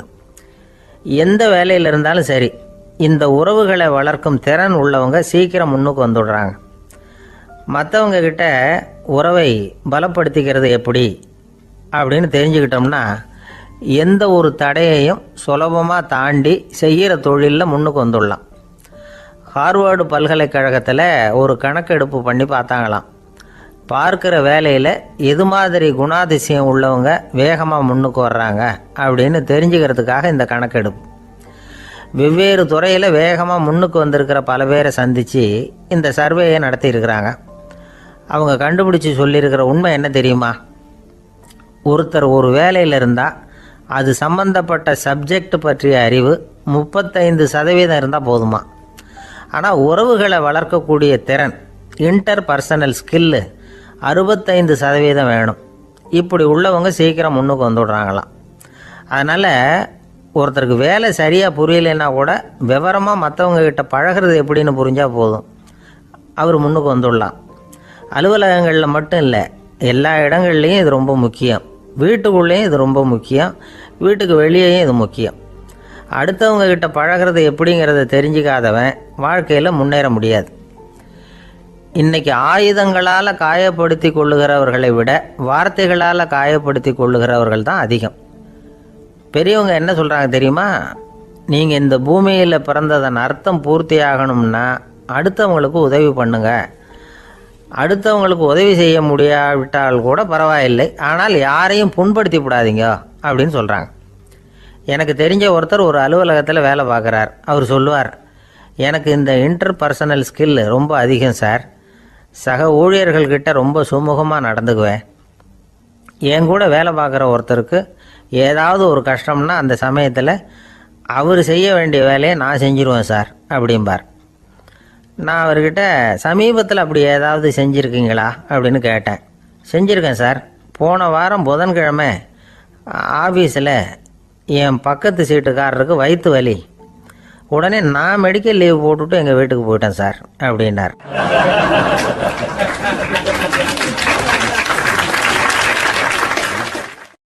ஒரு அம்மா தெருவில் உட்காந்து என்னத்தையோ தேடிட்டு இருக்கிறாங்க. அந்த அம்மா ஒரு சூஃபி ஞானி. அவங்க பேர் என்னென்னா ரபியா அல் அடாவியா.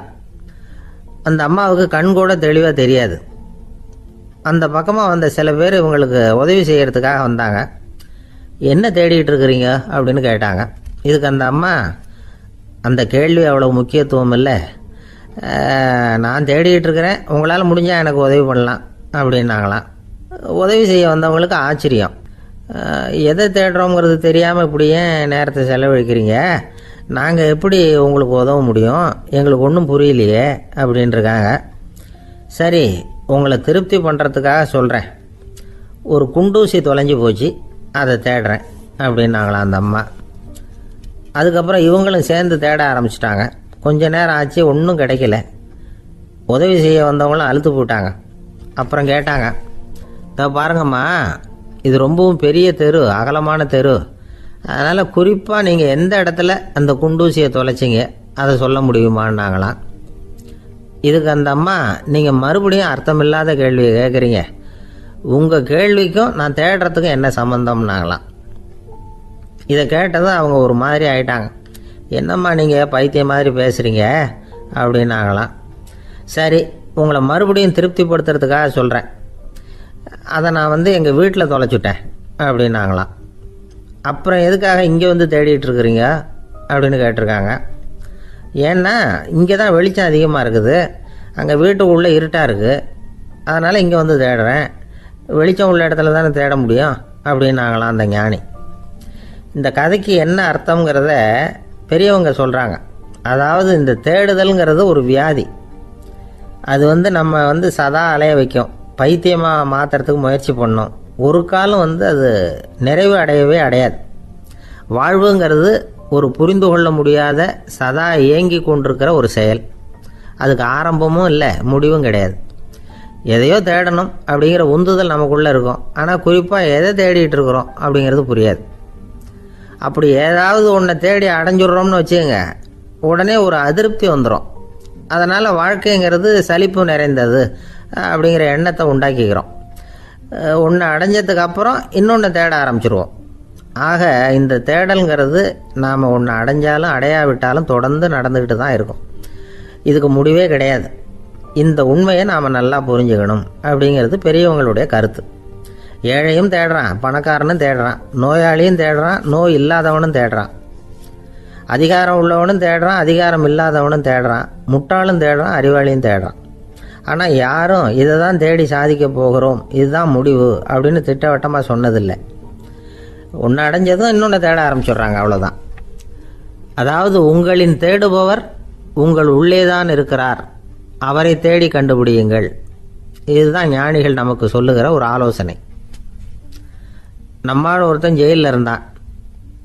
இன்னொரு கைதி அவனை பார்த்து கேட்டான், ஏன்பா உன்னை பார்க்குறதுக்கு வெளியிலேருந்து யாருமே இங்கே வர்றது இல்லையே, உனக்கு சொந்தக்காரங்களே கிடையாதா அப்படின்னு கேட்டானா.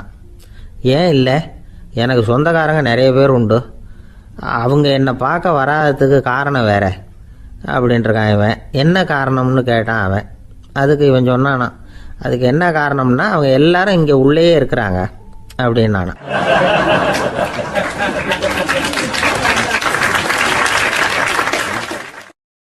ஒரு சீன தேசத்து அரசர் இருந்தார். அவருக்கு வயசாயிட்டுது.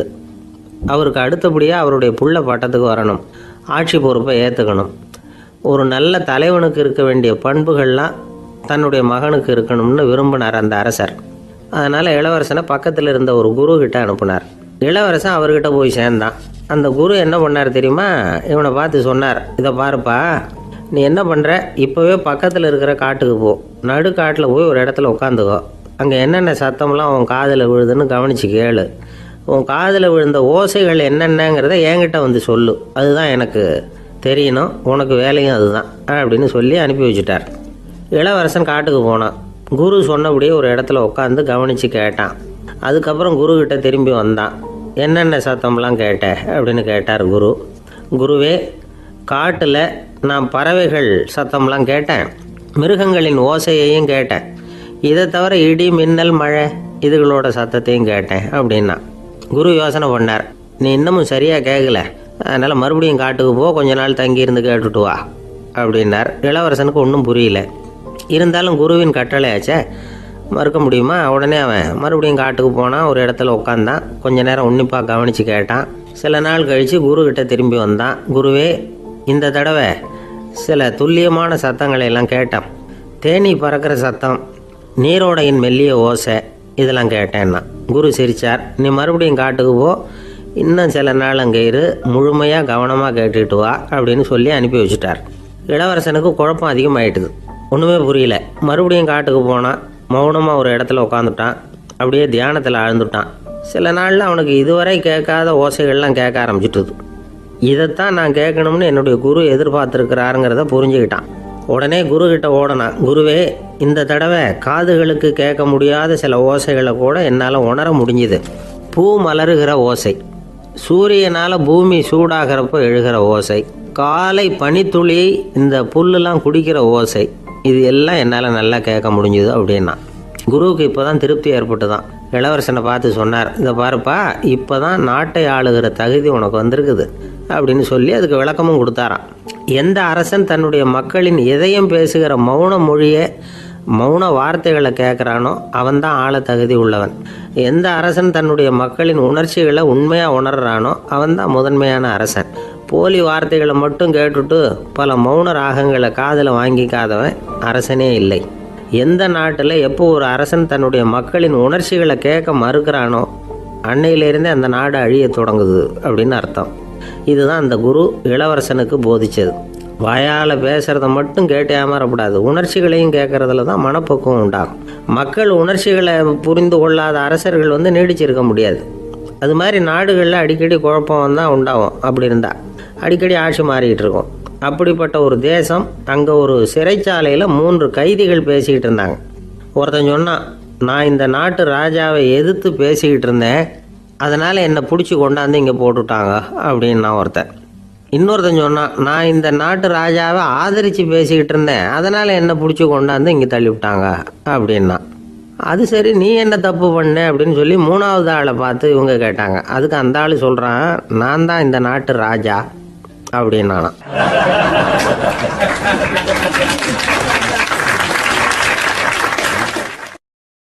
ஒரு ஆசாமி வேகமாக ஓடிக்கிட்டு இருந்தான்.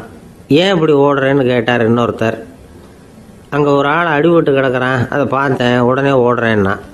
எங்கேன்னு கேட்டார். ஆஸ்பத்திரிக்குன்னா. ஒரு ஆள் அடிபட்டு கிடக்கிறத பார்த்தா உடனடியாக நாம் செய்ய வேண்டியது முதல் உதவி, அதுக்கப்புறம் தான் ஆஸ்பத்திரி. இன்றைக்கி விபத்துங்கிறது சர்வசாதாரணமாக நடந்துக்கிட்டு இருக்குது.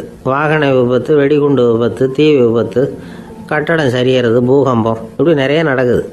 ஒரு விபத்தை பார்த்துட்டா நம்மளில் பல பேர் நமக்கு என்னத்துக்கு வம்புன்னு ஒதுங்கி போயிடுறதும் உண்டு. சில பேர் துணிஞ்சு கிட்ட போய் உதவி செய்கிறதும் உண்டு. அப்படி உதவி செய்ய நினைக்கிறவங்களுக்கு உபயோகப்படுற தகவல் இது. விபத்தில் காயமடைஞ்சவங்களை 3 பிரிவாக பிரிக்கலாமா.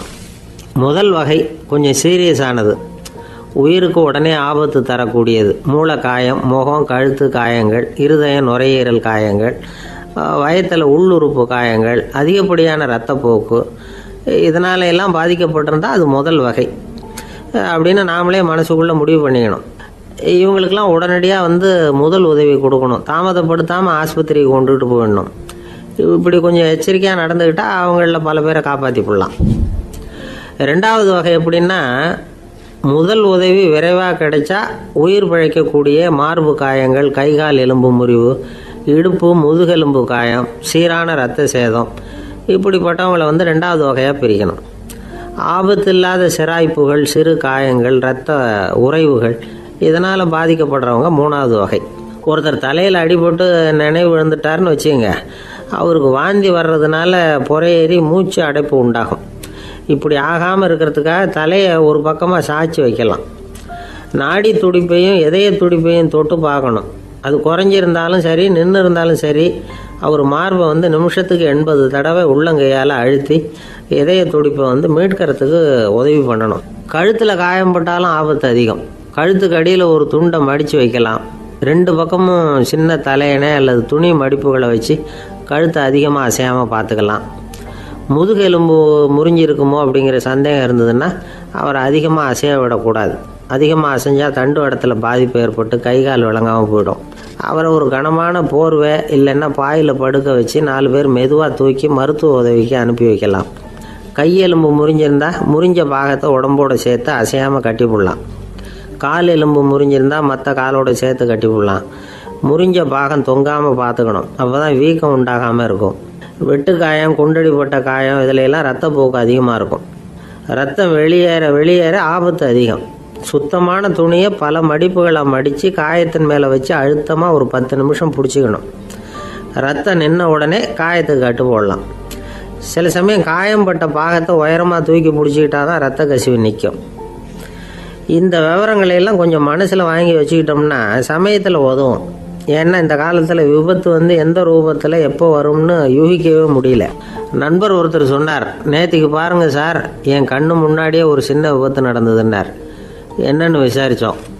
ஒரு பஸ்ஸில் வந்துக்கிட்டு இருந்தேன். அந்த பஸ்ஸில் பின்பக்கம் படி ஓரமாக நின்றுக்கிட்டு இருந்த ஒருத்தர் ரோட்டில் விழுந்துட்டார். டிரைவர் அதை கவனிக்கலை, நிறுத்தாமல் அவர் பாட்டுக்கு போகிறாருனார். கண்டக்டர் உடனே விசில் கொடுத்து பஸ்ஸை நிறுத்த வேண்டியது தானே அப்படின்னோம். அதுதான் சார் முடியாமல் போச்சுன்னார் அவர். ஏன்னு கேட்டாங்க. தவறி கீழே விழுந்ததே அந்த கண்டக்டர் தான் சார் அப்படிங்கிறார்.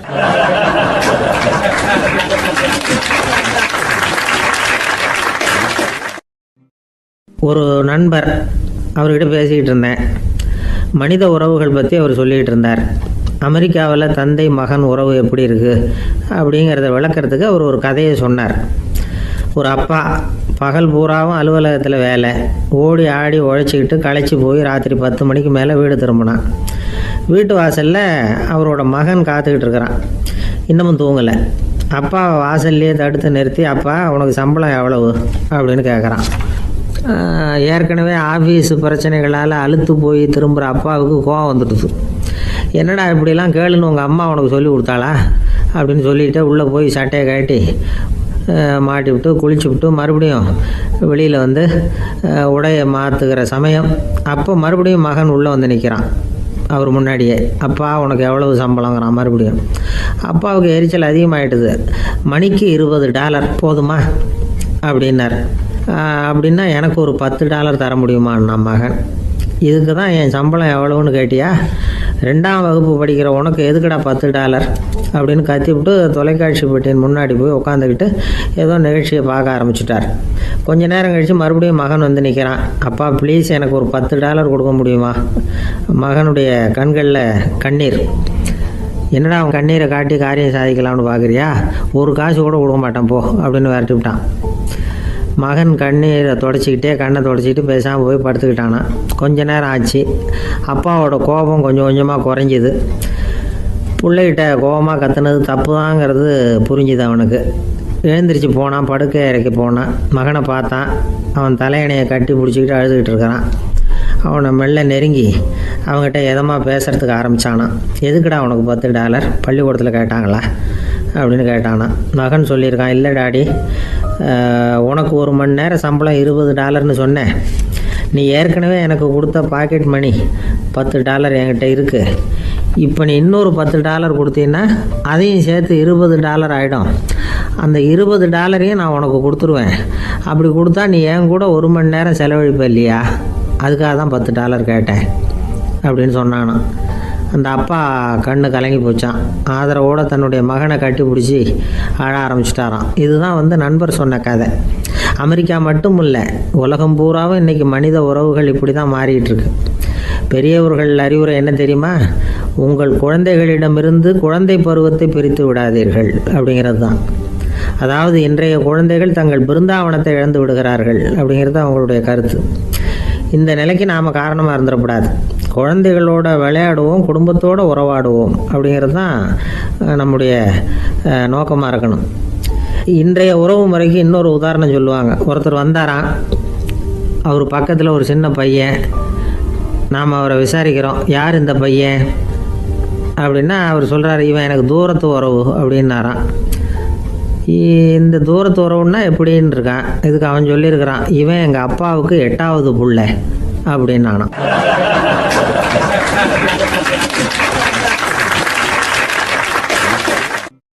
ஒரு நாள் ராமர் அரசவையில் உட்கார்ந்துருக்கிறார். ராமராஜ்யம் நடந்துக்கிட்டு இருந்த நேரம். அந்த சமயத்தில் ஒரு நாய் அரச சபைக்கு வந்துதான். அது தலையில் அடிபட்டு ரத்தம். அந்த கோலத்தில் அது அங்கே வந்தது. எல்லாரும் ஆச்சரியமாக அதை பார்த்தாங்க. ராமரும் அந்த நாயை பார்த்தார். நீங்கள் வந்த காரியம் என்ன நடந்தது? எதுவாக இருந்தாலும் பயப்படாமல் சொல்லு அப்படின்னார். உடனே அந்த நாய் மெதுவாக சொல்ல ஆரம்பிச்சுதான். ஐயா, நான் தெருவில் போய்கிட்டு இருந்தேன். வழியில் ஒருத்தர் வந்தார். அவர் வேத சாஸ்திரம்லாம் படித்த பெரியவர். அவர் எந்த காரணமும் இல்லாமல் அவர் கையில் வச்சுருந்த குச்சியால் என் தலையில் அடிச்சுட்டார். அதுதான் தலையில் ரத்தம். இதை நீங்கள் விசாரித்து தகுந்த தீர்ப்பு வழங்கணும் அப்படின்னு தான் அந்த நாய். ராமர் பார்த்தார். உடனே தன்னுடைய காவலர்களை அனுப்புனார். அந்த ஆளை எங்கே இருந்தாலும் போய் கொண்டுகிட்டு வாங்க அப்படின்னு விட்டார். காவலர்கள் போனாங்க. அந்த ஆளை பிடிச்சி கொண்டு வந்துட்டாங்க. அரண்மனைக்கு வா அப்படின்னு சொல்லி கூப்பிட்டுட்டு வந்துட்டாங்க. என்ன நடந்ததுன்னு விசாரித்தார் ராமர். அதுக்கு அந்த ஆள் சொன்னார், நான் வீதி வழியாக வந்துக்கிட்டு இருந்தேன். குறுக்க இந்த நாய் வந்தது. நான் அவசரமாக போய்கிட்டு இருந்தேன். இது எனக்கு வழி விடாமல் குறுக்க பூந்து இடைஞ்சல் பண்ணிச்சு. எனக்கு கோபம் வந்துட்டுது. அதனால் அடிச்சுட்டேன். வேத சாஸ்திரம் படித்த நான் என் வசம் இழந்து கோபப்பட்டது பெரிய தப்பு தான். அதை நான் ஒத்துக்கிறேன். குற்றத்தை ஒப்புக்கொள்கிறேன். எனக்கு என்ன தண்டனை கொடுக்கணுமோ அதை கொடுங்க, ஏற்றுக்கிறேன் அப்படின்னு விட்டார். சரி, இப்போ அந்த ஆளுக்கு தண்டனை கொடுக்கணும். என்ன தண்டனை கொடுக்கறது யோசனை பண்ணார் ராமர். அதையும் அந்த நாய்கிட்டே கேட்டார். நீயே சொல்லு, என்ன தண்டனை கொடுக்கலாம் இவருக்கு அப்படின்னார். இதுக்கு அந்த நாய் என்ன சொல்லிச்சு தெரியுமா? இவரை ஏதாவது ஒரு கோயிலுக்கு தர்மகர்த்தாவாக நியமனம் பண்ணிவிடுங்க, அதுதான் இவருக்கு சரியான தண்டனை அப்படின்னது. இதை கேட்டதும் ராமர் முகத்தில் புன்னகை. ஆனால் அங்கே இருந்த மற்றவங்களுக்கெல்லாம் ஆச்சரியம். அது எப்படி, தப்பு செஞ்சவங்களுக்கு தண்டனை கொடுக்கறது தானே நியாயம், அதை விட்டுவிட்டு தர்மகர்த்தா பதவியை கொடுக்க சொல்லுது இந்த நாய் அப்படிங்கிற ஆச்சரியம். இந்த சந்தேகத்தை அந்த நாய்கிட்டே கேட்டாங்க அங்கே இருந்தவங்க. இதுக்கு அந்த நாய் பதில் சொல்லிச்சான். நான் போன பிறவியில் ஒரு கோயிலுக்கு தர்மகர்த்தாவாக இருந்தேன். எவ்வளவோ கவனமாக எச்சரிக்கையாக தான் என்னுடைய கடமைகளை எல்லாம் செஞ்சுக்கிட்டு வந்தேன். அப்படி இருந்தாலும் சில சமயங்களில் என்னையும் மீறி கோயில் செல்வத்தை நான் அனுபவிக்கிறதுக்கு காரணமாயிட்டேன். ஒரு கோவிலுக்கு தர்மகர்த்தாவாக இருக்கிறவங்க எப்படியும் இந்த பாவத்திலேருந்து தப்பிக்கிறது கஷ்டம். அதனால தான் நான் இந்த பிறவியில் நாயாக பிறந்து இப்படி கஷ்டப்படுறேன். இதே நிலைமை இந்த ஆளுக்கும் ஏற்படணும் அப்படிங்கிறதுக்காக தான் அவரையும் ஒரு கோயிலுக்கு தர்மகர்த்தாவை நியமிக்கும்படி கேட்டுக்கிட்டேன் அப்படின்னு தான் இந்த நாய். இதிலேருந்து என்ன தெரியுது? எந்த பதவியில் நாம் இருந்தாலும் நமக்கு தெரியாமல் கூட அதை தவறாக உபயோகப்படுத்தக்கூடாதுங்கிறத இதிலேருந்து புரிஞ்சுக்கணும். இல்லைன்னா அடுத்த பிறவியில் நாயாக பிறந்து எங்கேயாவது போய் வாழை ஆட்டிகிட்டு நிற்க வேண்டியது தான். கோவில் வாசலில் 2 நாய் பேசிக்கிட்டு இருந்து தான், போன ஜென்மத்தில் நான் மனுஷனாக தான் இருந்தேன். ஒரு கோவில் பூசாரி பேச்சை கேட்டுவிட்டு அவரோட கூட்டு சேர்ந்துக்கிட்டு ஆண்டவன் போட்டிருந்த நகையெல்லாம் அபகரித்து என்கிட்ட கொடுத்தாரு அவர். நான் எடுத்துகிட்டு வந்துட்டேன். திருடினது அந்த ஆள் தான், எடுத்துக்கிட்டு வந்தது தான் நான். இருந்தாலும் நான் மட்டும் நாயாக பிறந்துட்டேன். இப்போ மட்டும் அந்த பூசாரி என்கிட்ட மாட்டினா கடித்து குதறி விடுவேன் அப்படின்னு தான். அவசரப்பட்டு அப்படி செஞ்சுடாதே. பதிலுக்கு அவரும் உன்னை திருப்பி கடித்தாலும் கடிச்சிருவார். ஏன்னா அவரும் இப்போ ஒரு நாயாக தான் பிறந்திருக்கிறார் அப்படின்னு தான் இன்னொன்று. அது எப்படி உனக்கு தெரியும்னு தான் இது. நான் தானே அது அப்படின்னு தான் அந்த நாய்.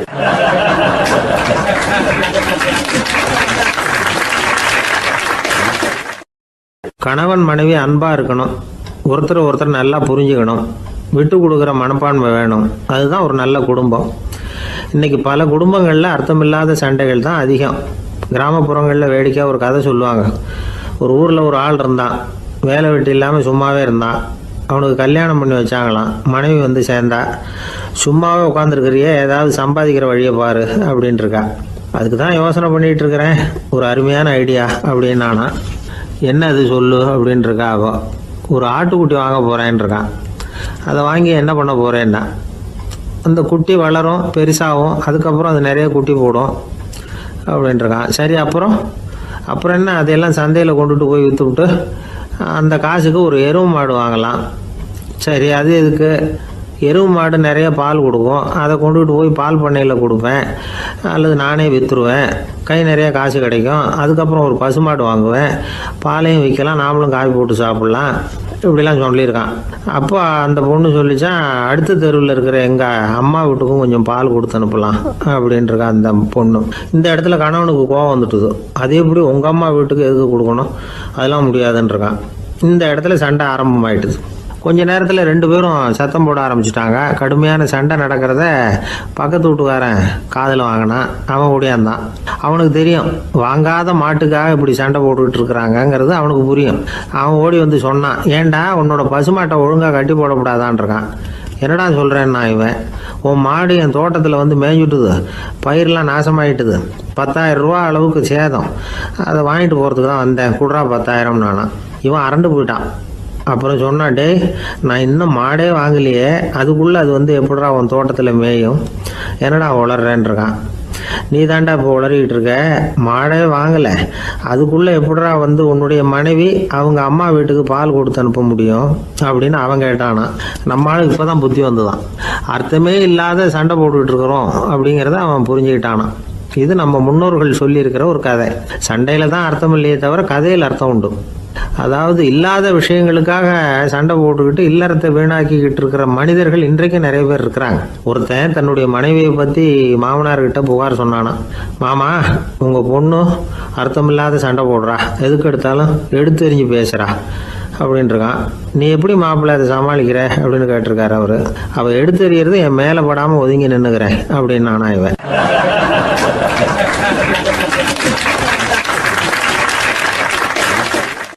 இந்த காலத்து புள்ள ஒருத்தன் தன்னோட அப்பாவை பார்த்து சொன்னான், அப்பா நான் உனக்கு உதவி செய்யலாம்னு நினைக்கிறேன், என்ன உதவி செய்யணும்னு சொல்லு அப்படின்னா. நீ சும்மா இருந்தால் அதுவே எனக்கு செய்கிற பெரிய உதவிடா அப்படின்னார் அப்பா. சும்மா இருக்கிறதும் ஒரு உதவி தான், அது மாதிரி மௌனமும் ஒரு சமூக சேவை தான் அப்படிங்கிறார் காஞ்சி பெரியவர். நமக்கு வந்து 5 புலன்கள் இருக்குது, மெய் வாய் கண் மூக்கு செவி. இந்த 5லேயும் அதிகப்படியான வேலை எதுக்குன்னு நினைக்கிறீங்க? வாய்க்கு தான். ஏன்னா அதுக்கு 2 வேலை.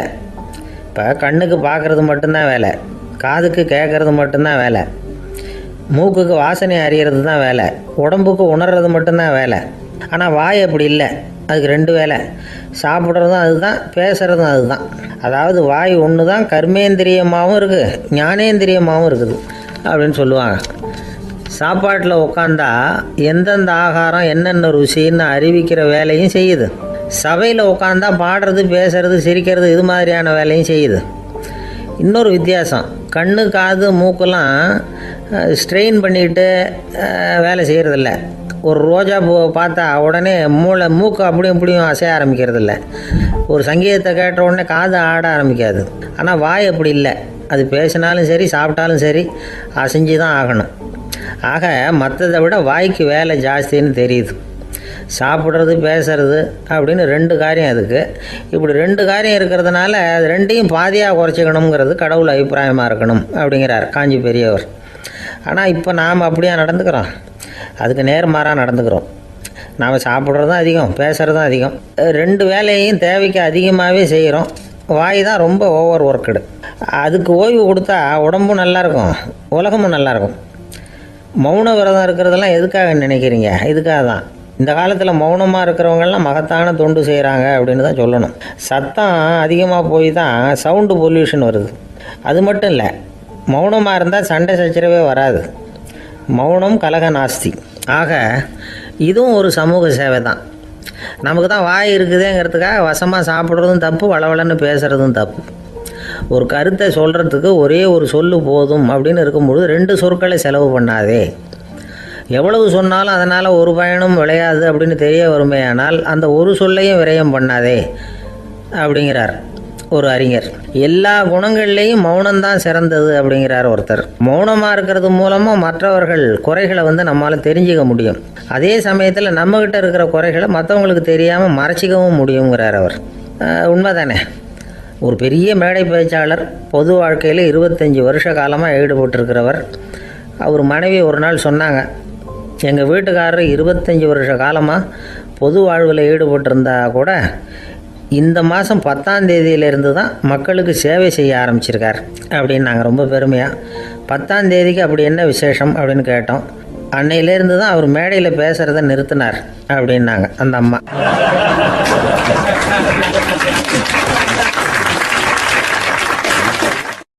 ஒரு பெரியவர்கிட்ட பேசிக்கிட்டு இருந்தேன். அவர் என்கிட்ட ஒரு கேள்வி கேட்டார். திருடர்கள் எத்தனை வகை தெரியுமா உனக்கு அப்படின்னார். இதுதான் அவர் கேட்ட கேள்வி. எதுக்காக என்ன பார்த்து அந்த கேள்வி கேட்டார் தெரியல. இருந்தாலும் நான் அவருக்கு பதில் சொன்னேன். திருடர்களில் எத்தனையோ வகை உண்டுங்க. கார் திருடன், சைக்கிள் திருடன், முகமூடி திருடன், எப்படி சொல்லிகிட்டே போகலாம். இருந்தாலும் என்னுடைய சிற்றறிவுக்கு எட்டின வரையில் திருடர்களை 2 வகையாக பிரிக்கலாம் அப்படின்னு நினைக்கிறேன்.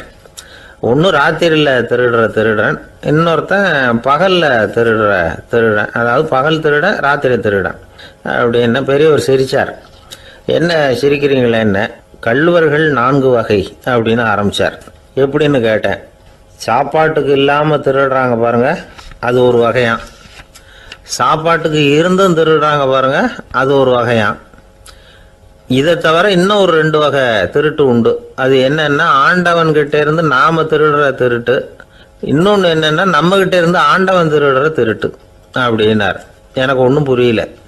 என்ன சார் இது, ஆண்டவனையே வந்து திருடன்னு சொல்றீங்களே அப்படின்னு ஆச்சரியமா. ஆமாங்க, ஆண்டவனை வந்து கள்வன்னு சொல்றது இல்லையா? காஞ்சிபுரத்துக்கு பக்கத்தில் திருக்கார்வனம் அப்படின்னு ஒரு ஊர் இருக்கு. அங்கே உள்ள பெருமாளுக்கு வந்து கள்வர்னு தான் பேர். அது மட்டும் இல்லை, திருமங்கை ஆழ்வார் தம்முடைய திரு நெடுந்தாண்டகத்தில் கார்வனத்துள்ளாய் கல்வா அப்படின்னு தான் அழைக்கிறார் அப்படின்னு நிறைய உதாரணம்லாம் சொல்ல ஆரம்பித்தார். அதுக்கப்புறம் அவர்கிட்ட பேசி நான் புரிஞ்சுக்கிட்ட விவரங்களை தான் நான் இப்போ உங்ககிட்ட சொல்ல போகிறது. அதாவது அவர் சொன்ன முதல் வகை திருடர்கள் வந்து சாப்பாட்டுக்கு இல்லாமல் திருடுறவங்க. இவங்களை வந்து திருத்தி போடலாம். சாப்பாட்டுக்கு இருந்தும் பணம் சேர்க்கணுங்கிற ஆசையால் பொய் கணக்கெல்லாம் எழுதுறாங்க பாருங்க, அவங்க தான் 2வது வகை.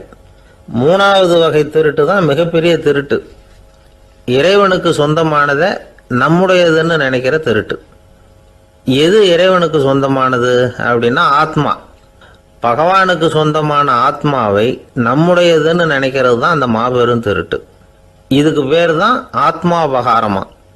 சரி, இதுக்கு பரிகாரம் என்ன? எல்லாம் இறைவனுடையது, நமக்கு ஒன்றும் இல்லை அப்படின்னு நினைக்கிறது தான் இதுக்கு பரிகாரம். இதெல்லாம் இருக்கட்டும். 4வது திருட்டு ஒன்று சொன்னோம்ல, ஆண்டவன் நம்மகிட்ட இருந்து திருடுறது. அது எப்படி? ஆண்டவனை வந்து கள்வன்னு சொல்றாங்க, அது சரி. அவர் என்னத்தை திருடினார்? இப்போ இன்னொருத்தருக்கு சொந்தமான ஒன்றை எடுத்து வச்சுக்கிறது தான் கள்ளத்தனம். ஆனால் ஆண்டவன் எடுத்துக்கிட்டோம்னா இருக்கிறது எல்லாமே அவனுக்கு சொந்தம். அப்படி இருக்கிறப்போ அவரை எப்படி கள்வன்னு சொல்றது? இது என்ன புரியாமல் இருக்குதே அப்படின்னு சொல்லி பார்த்தா அதுக்கும் விளக்கம் சொல்றாங்க அவங்க. அதாவது ஆண்டவனுக்கு வந்து உருவமே கிடையாது, அரூபமாக இருக்கிறவன், அதாவது உருவம் இல்லாமல் இருக்கிறவன். அப்படி உள்ள பகவான் வந்து நம்மளை மாதிரி உருவத்தில் இருக்கிறான். நம்மளை மாதிரியே கையை காலு மூக்கெல்லாம் இருக்குது ஆண்டவனுக்கு. இந்த உருவம் நம்மகிட்ட இருந்து திருடினது தானே. அவன் வந்து தன்னுடைய உண்மையான திருமேனியை வந்து நமக்கு காட்டாம, அதாவது தரிசனம் கொடுக்காம இருக்கிறது கள்ளத்தனம் தானே. அதனால தான் இதுவும் ஒரு பெரிய திருட்டு, இருக்கிறதுலேயே மிகப்பெரிய திருட்டு அப்படிங்கிறார். என்கிட்ட பேசிக்கிட்டு இருந்தார், இந்த விஷயம்லாம் சொல்லிட்டு இருந்தாரு இந்த பெரியவர். அதாவது திருட்டை வந்து ஆன்மீக நோகத்தில் அவர் பார்க்குறார். நம்ம பார்வையில் இதை விட அபூர்வமான திருட்டுலாம் இங்கே உண்டு, அபூர்வமான திருடர்களும் உண்டு. ஒரு திருடன் சிறையிலிருந்து விடுதலையாகி வெளியில் போனான். கொஞ்ச நாளில் மறுபடியும் திரும்பி ஜெயிலுக்கு வந்துட்டான். அப்போது சிறை அதிகாரி அவனுக்கு வந்து அறிவுரை சொன்னாராம். ஏன்பா இப்படி அடிக்கடி தப்பு பண்ணிவிட்டு ஜெயிலுக்கு வந்துடுறியே, உனக்கு சொந்த பந்தம் எதுவும் இல்லையா? உனக்கு அப்பா அண்ணன் தம்பிகள் அவங்க கூட எல்லாம் சேர்ந்து வாழணுங்கிற ஆசை இல்லையா அப்படின்னு கேட்டிருக்கார். அவங்களோட சேர்ந்து வாழணுங்கிற ஆசை எனக்கு நிறைய உண்டுங்க சார் அப்படின்னு நான் அவன். அப்புறம் எதுக்கு இப்படி ஜெயிலுக்கு வந்துவிடுற அப்படின்னாரான் அவர். அவங்க எல்லாருமே இங்கே தானே சார் இருக்காங்க அப்படின்னு நானான் அவன்.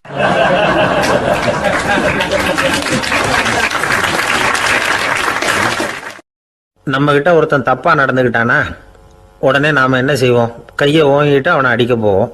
நாம அவங்கிட்ட அவனை விட ஒருபடி மேலா தப்பா நடந்துக்குவோம். ஆனா பெரியவங்கள்லாம் அப்படி நடந்துக்கிறது இல்லை. இன்னா செய்தாரை ஒருத்தல் அவர் நாண நன்னயம் செய்து விடல் அப்படின்னு வள்ளுவர் சொல்லியிருக்கார் இல்லையா? அதுக்கு தகுந்த மாதிரி நடந்துக்குவாங்க. பாயசித் விஸ்தாமிங்கிறவர் ஒரு பெரிய ஞானி. அவர் ஒரு நாள் ராத்திரி ரொம்ப நேரம் மசூதியில் இருந்துட்டு வீட்டுக்கு திரும்பி வந்துகிட்டு இருக்கிறார். வழியில் ஒரு குடிகாரன், அவன் கையில் ஒரு இசைக்கருவி, அதை கண்ணா பின்னான்னு மீட்டிக்கிட்டு வாய்க்கு வந்தபடி என்னத்தையோ பாட்டுன்னு நினச்சிக்கிட்டு பாடிக்கிட்டு அவன் பாட்டுக்கு கிடக்கிறான் வழியில். அதோடு இருந்தாலும் பரவாயில்ல, அந்த பக்கமாக வழியில் போகிறவங்க வர்றவங்களையெல்லாம் பார்த்து கண்ணா பின்னான்னு திட்டிக்கிட்டு இருக்கிறான், ரொம்ப வளர்க்குறான். பாயசித் பிஸ்தாமிங்கிற அந்த பெரியவர் அந்த வழியாக போகிறார். அவனை பார்க்குறார். அவனுடைய நிலைமையை பார்த்துட்டு பரிதாபப்படுறார். ஏன்பா இது மாதிரிலாம் நடந்துக்கிற, இப்படி நடக்கலாமா அப்படின்னு ஏதோ கொஞ்சம் புத்திமதி சொல்கிறதுக்கு ஆரம்பித்தார். அவனுக்கு கோபம் வந்துட்டுது. கையில் வச்சிருந்த வாத்திய கருவி அதால் ஓங்கி அந்த பெரியவர் தலையில் ஒரு அடி கொடுத்தான். ரத்த காயம் ஏற்பட்டு போச்சு. அவன் கையில் இருந்த இசைக்கருவியும் அடித்த வேகத்தில் ரெண்டாக உடஞ்சி போச்சு. அவ்வளோ வேகமாக அடிச்சிருக்கான். இவ்வளவு தூரத்துக்கு நடந்து போச்சுல்ல, அந்த மாபெரும் ஞானி வாயை திறந்து ஒரு வார்த்தை கூட பேசலை. பேசாமல் தலையை பிடிச்சிக்கிட்டு அவர் பாட்டுக்கு போயிட்டார். மறுநாள் அந்த பெரியவர் என்ன பண்ணார் தெரியுமா? கொஞ்சம் இனிப்பு பண்டங்கள், கொஞ்சம் பணம், இது ரெண்டையும் ஒரு ஆள் மூலமாக அனுப்பி வச்சார் அந்த குடிகாரனுக்கு. அவனுக்கு ஒன்றும் புரியல. என்ன விவரம்னு விசாரித்தான். வந்த ஆள் ஒரு கடுதாசியை நீட்டினான். அதில் விவரம் இருந்தது. ஞானி எழுதியிருக்கிறார், இதை பார்ப்பா, உங்களுடைய இசைக்கருவி உடையறதுக்கு என்னுடைய தலை காரணமாக ஆயிட்டுது. அதுக்காக நான் ரொம்ப வருத்தப்படுறேன். அதுக்காக தான் பணம் அனுப்பி வச்சுருக்கேன். வேறு புதுசாக ஒரு இசைக்கருவி வாங்கிக்கோ. அப்புறம் இன்னொரு விஷயம், நேற்றுக்கு ராத்திரி என்கிட்ட ஏகப்பட்ட கசப்பான வார்த்தைகளை பேசினேன். இதோடு அனுப்பியிருக்கிற இனிப்பு பண்டங்களை சாப்பிட்டு உன்னுடைய நாவில் உள்ள கசப்பை மாற்றிக்கோ அப்படின்னு அதில் எழுதப்பட்டிருந்தது. இந்த சமயத்தில் அவன் குடி மயக்கத்தில் இல்லை, தெளிஞ்சு போயிருந்த நேரம் அது. அதனால் அதை படித்த உடனே அவனுக்கு ரொம்ப வெக்கமாக போச்சு. தலை குனிஞ்சான், யோசனை பண்ணான். கொஞ்ச நேரத்தில் தன்னுடைய நண்பர்கள் சில பேரையும் கூப்பிட்டுக்கிட்டு நேராக அந்த ஞானி இருக்கிற இடத்துக்கு ஓடினான். அவர் காலில் விழுந்தான். அவர்கிட்ட மன்னிப்பு கேட்டுக்கிட்டான். பெரியவங்களே தெரியாமல் நான் இந்த பாவ செயலை பண்ணிவிட்டேன், என்னை மன்னிச்சுங்க. உங்களுடைய பொறுமையும் போதனையும் என்னுடைய கண்ணை திறந்துட்டுது. இனிமேல் நானும் என்னுடைய நண்பர்களும் நல்ல வழியில் திருந்தி வாழ போகிறோம் அப்படின்னா. ஞானி செய்த நன்னயம் குடிகாரனை எப்படி திருத்திருக்கு பார்த்தீங்களா? இந்த கதையை கேட்டுவிட்டு ஒருத்தர் சொன்னார், என் வாழ்க்கையில் கூட அப்படி ஒரு சம்பவம் நடந்தது சார். நானும் ஒரு நாள் ராத்திரி ஓவராக குடிச்சிட்டு ஒரு கிட்டாரை வாசிச்சுக்கிட்டு கண்ணாபின்னான்னு உளறிக்கிட்டு திட்டிக்கிட்டு இருந்தேன். அந்த சமயம் அந்த வழியாக ஒருத்தர் வந்தார். ஓங்கி தலையில் ஒரே ஒரு அடி, ரத்தம் வந்துட்டுது. அதுக்கப்புறம் என் மனசு தெரிந்துவிட்டுது சார் அப்படின்னார். அப்படியா என்ன? ஆச்சரியமா. ஆமாம் சார், அடி விழுந்தது அவர் தலையில் இல்லை, என் தலையில். வந்தவர் என்ன அப்படி அடிச்சுட்டார். மயக்கம் தெளிஞ்சதுக்கு அப்புறம்தான் எனக்கு விவரம் புரிஞ்சுது. அவர் ஒரு போலீஸ்காரர் அப்படின்னார் ரொம்ப சோகமா.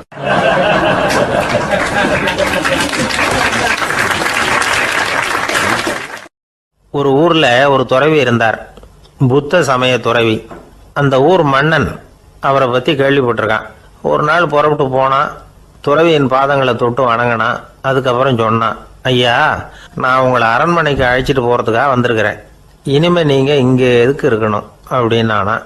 அவன் மனசுக்குள்ள என்ன நினைப்புன்னா, இவர் எங்க வர போறாரு, நான் ரொம்ப எளிமையானவன், எனக்கு எதுக்கு அரண்மனை வாசம்னு சொல்லி விடுவார் அப்படின்னு நினைச்சிருக்கான். ஆனா அந்த துறவி என்ன பண்ணார் தெரியுமா? அப்படியா, சரி போகலாம், வா, போய் உன் ரதத்தை கொண்டுட்டு வா. அரண்மனைக்கு போகும்பொழுது அதுக்கு தகுந்த மாதிரி ஆடம்பரமா போகணும் அப்படின்னு விட்டாரான். துறவி இப்படி சொன்னதும் அந்த மன்னனுக்கு மனசுக்குள்ள சந்தேகம் வந்துட்டுது.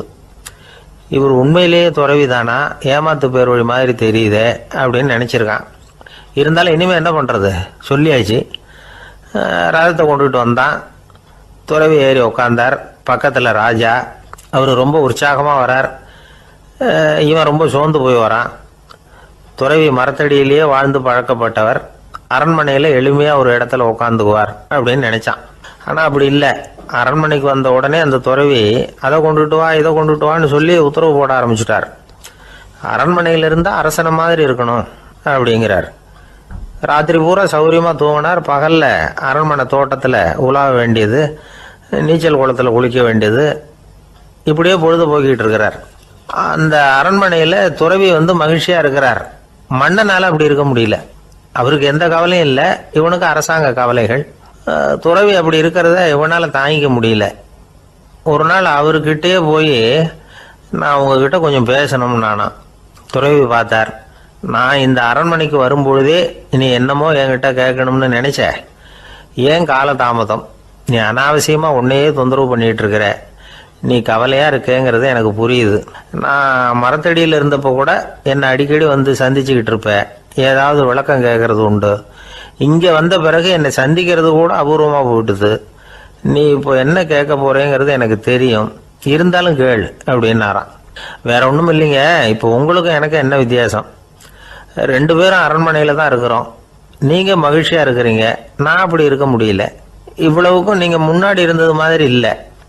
தினமும் தங்க தேர் கேட்குறீங்க, உயர்தரமான ஆடைகள் அணிகிறீங்க, சுவையான சாப்பாடு. இப்படி இருக்கிறப்போ உங்களுக்கும் எனக்கு என்ன வித்தியாசம்? இதுதான் மன்னனுடைய கேள்வி. இதுக்கு பதில் சொல்கிறேன், என் கூட புறப்பட்டு வா, இந்த நகரத்துக்கு வெளியில் போவோம் அப்படின்னு சொல்லி அரசனை கூப்பிட்டுக்கிட்டு ஊர் எல்லைக்கு வந்து சேர்ந்தார் துறவி. அங்கே போய் சொன்னார், இதை பாருப்பா, இந்த இடத்த தான் தேடிக்கிட்டு இருந்தேன். இனிமே நான் வந்து திரும்பி வரப்போறதில்ல. நீ என்னோட வர்றியா திரும்பி போறியா அப்படின்னார். நான் எப்படிங்க உங்க கூட வர முடியும்? என்னுடைய நாடு, என்னுடைய சொத்துக்கள், மனைவி, மக்கள் எல்லாத்தையும் விட்டுட்டு எப்படிங்க வர்றதுன்னா. இப்போ அந்த துறவி சொன்னார், இப்போ வித்தியாசத்தை தெரிஞ்சுக்கிட்டியா? நான் அரண்மனையில் இருந்தேன், எல்லா வித பொருள்களும் உடையவனா இருந்தேன், ஆனால் எதையும் சொந்தம் கொண்டாடுறவனா இருக்கல. ஆனால் நீ அப்படி இல்லை, எல்லாத்தையும் சொந்தம் கொண்டாடிக்கிட்டு இருக்கிற. இதுதான் நமக்குள்ள வித்தியாசம் அப்படின்னு சொன்னார். அரண்மனை ஆடைகளை அப்படியே கலைஞர் அரசங்கிட்ட கொடுத்தார். உன்னுடைய ஆடைகளை நீயே வச்சுக்கோன்னார். அவர் பாட்டுக்கு நடந்து போனார், திரும்பியே பார்க்கல. அரசனுக்கு அப்பதான் தன்னுடைய அறியாமை விளங்குச்சான். இதுல இருந்து நாம புரிஞ்சுக்க வேண்டியது என்னன்னா, இந்த உலகத்துல எத்தனையோ பொருள்கள், அதையெல்லாம் முறையா பயன்படுத்தினா மகிழ்ச்சி. அதை விட்டுட்டு அதுக்கெல்லாம் சொந்தம் கொண்டாட ஆரம்பிச்சா கவலை. நம்ம ஆட்கள் வந்து சொந்தம் கொண்டாடுற விதமே தனி. ஒரு ஆளு இன்னொருத்தங்கிட்ட ஒரு கொடை கடன் வாங்கியிருந்தான், திருப்பி கொடுக்கல. கொடையை கொடுத்தவன் கேட்டான், என்கிட்ட கடன் வாங்கினிய கொடை, அதை கொஞ்சம் திருப்பி தர்றியான்னா. அது உனக்கு இப்போ அவசரமா தேவைப்படுதா அப்படின்னு கேட்டான் இவன். எனக்கு தேவைப்படல, அந்த கொடையை நான் யாருக்கிட்ட வாங்கியிருந்தேனோ அவனுக்கு இப்போ அது அவசரமா தேவைப்படுது அப்படின்னு அந்த ஆள்.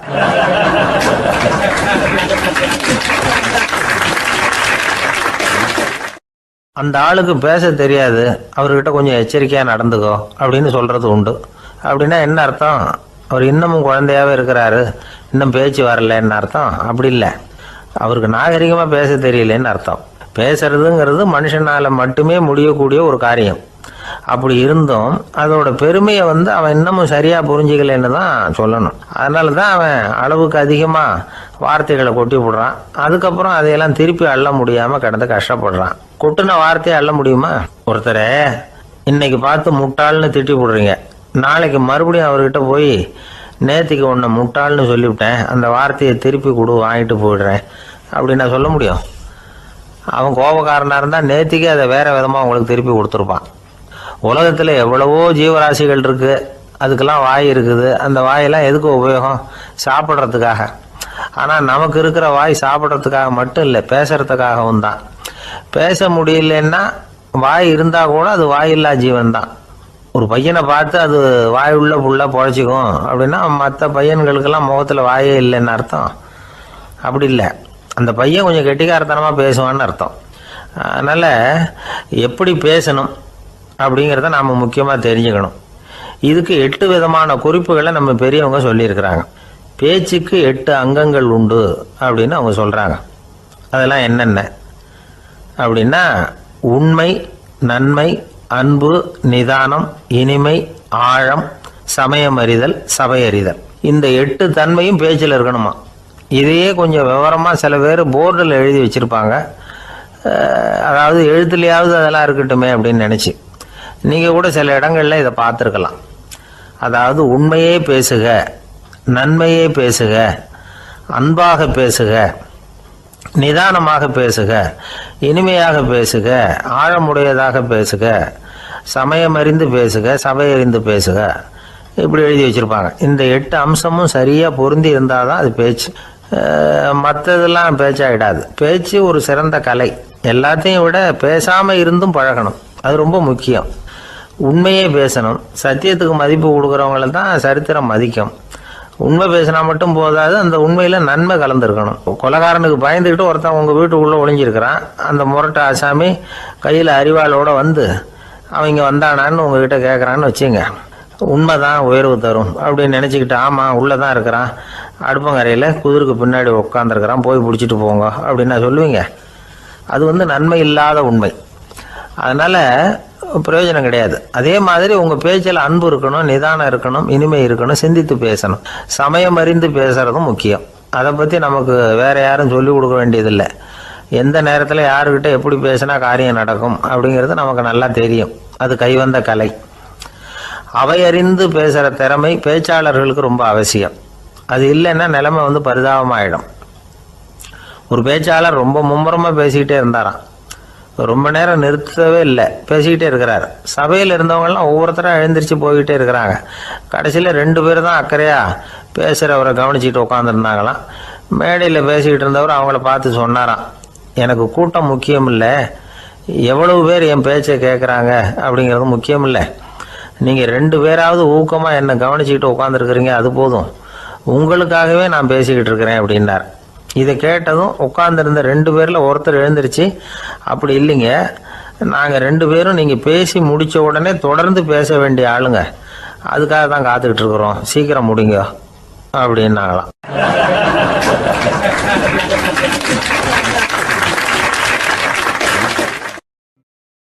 ஒரு ஊரில் ஒரு புகழ்பெற்ற பத்திரிகையாளர் இருந்தார். அவர் ஒரு நாள் திடீர்னு இறந்து போயிட்டார். அதுக்கப்புறம் நேராக சொர்க்கத்துக்கு போனார். சொர்க்கத்தின் வாசலில் நின்றுக்கிட்டு இருந்த ஒருத்தர் அவரை தடுத்தார். இதை பாரு, ஏற்கனவே இங்கே 12 பத்திரிகையாளர்கள் இருக்கிறாங்க, அவங்களுக்கே இங்கே வேலை இல்லை. அதுக்கு என்ன காரணம்னா, சொர்க்கத்தில் திடுக்கிடும் செய்திகள்லாம் ஒன்றும் கிடையாது, அப்படி என்ன இருக்க போகுது இங்கே எல்லாம் அது ஒழுங்காக நடந்துகிட்டு இருக்கோம். எல்லாம் ஒழுங்காக நடந்தால் பத்திரிகைகளுக்கு சுவாரஸ்யமான கொலை கொள்ளை தீ வைப்பு இது மாதிரி எதுவும் இங்கே இல்லை. ஏற்கனவே இங்கே இருக்கிறவங்க எல்லாரும் மரத்தடியில் உட்காந்துக்கிட்டு தியானம் பண்ணிகிட்டு இருக்கிறாங்க. அந்த ஒரே செய்தி தான் தினமும் இங்கே வந்துக்கிட்டு இருக்குது. அதை படிக்கிறதுக்கே இங்கே ஆள் கிடையாது. அதனால் நான் என்ன சொல்கிறேன்னா, நீ பேசாமல் நரகத்துக்கே போயிடு. அங்கே எவ்வளவோ நிகழ்ச்சிகள் நடந்துக்கிட்டு இருக்கு, அங்கே தான் அதிகமான பத்திரிகையாளர்கள் தேவைப்படுறாங்க, அங்கே உனக்கு நிறைய வேலை இருக்கும், அதை செய்கிறதில்ல நீயும் மகிழ்ச்சியாக இருக்கலாம் அப்படின்னு சொன்னாராம். அங்கே அந்த சொர்க்கத்தின் வாசலில் நின்றுக்கிட்டு இருந்தவர். இந்த பத்திரிகையாளர் அங்கேயே நின்று கொஞ்சம் யோசனை பண்ணார். இவருக்கு சொர்க்கத்திலே இருக்கணும்னு தான் ஆசை. அதனால் மெதுவாக அவர்கிட்ட பேசினாராம், ஐயா, என்னை ஒரு 24 மணி நேரம் இங்கே உள்ளே இருக்கிறதுக்கு அனுமதி கொடுங்க. இங்கே இருக்கிற பல பத்திரிகையாளர்களை எனக்கு தெரியும், அவங்களில் சில பேரை சமாதானப்படுத்தி மெதுவாக பேசி நரகத்துக்கு அனுப்பி வச்சுட்றேன். நான் இங்கே இருந்துக்கிறேன். உங்கள் கணக்குப்படி 12 பேருக்கு மேலே இங்கே தாண்டாது, அப்படி பார்த்துக்கிறேன் அப்படின்னாராம்.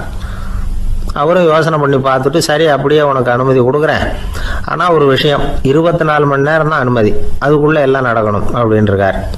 சரின்னு சொல்லிவிட்டு இந்த பத்திரிகையாளர் உள்ளே போனார். யோசனை பண்ணார், திட்டம் போட்டு ஒரு பொருளையை கிளப்பி விட்டார். சக பத்திரிகையாளர்கள் எல்லாம் கூப்பிட்டு சொன்னாராம், இதை பாருங்கள், நரகத்தில் ஒரு பெரிய தினசரி பேப்பரை கொண்டுகிட்டு வர்றதுக்காக திட்டம் போட்டுக்கிட்டு இருக்காங்க. அதுக்கு பல அதிகாரிகள் தேவைப்படுறாங்க, நிறைய சம்பளம் கிடைக்கும். யார் யாரெல்லாம் நரகத்துக்கு போக ஆசைப்படுறாங்களோ அவங்கெல்லாம் போகலாம் அப்படின்னு ஒரு பொருளையை கிளப்பி விட்டார். 24 மணி நேரம் கழித்து வாசல் பக்கம் போனார். அங்கே இருந்தவர்கிட்ட எத்தனை பேர் வெளியேறினாங்கன்னு விசாரிச்சாராம்.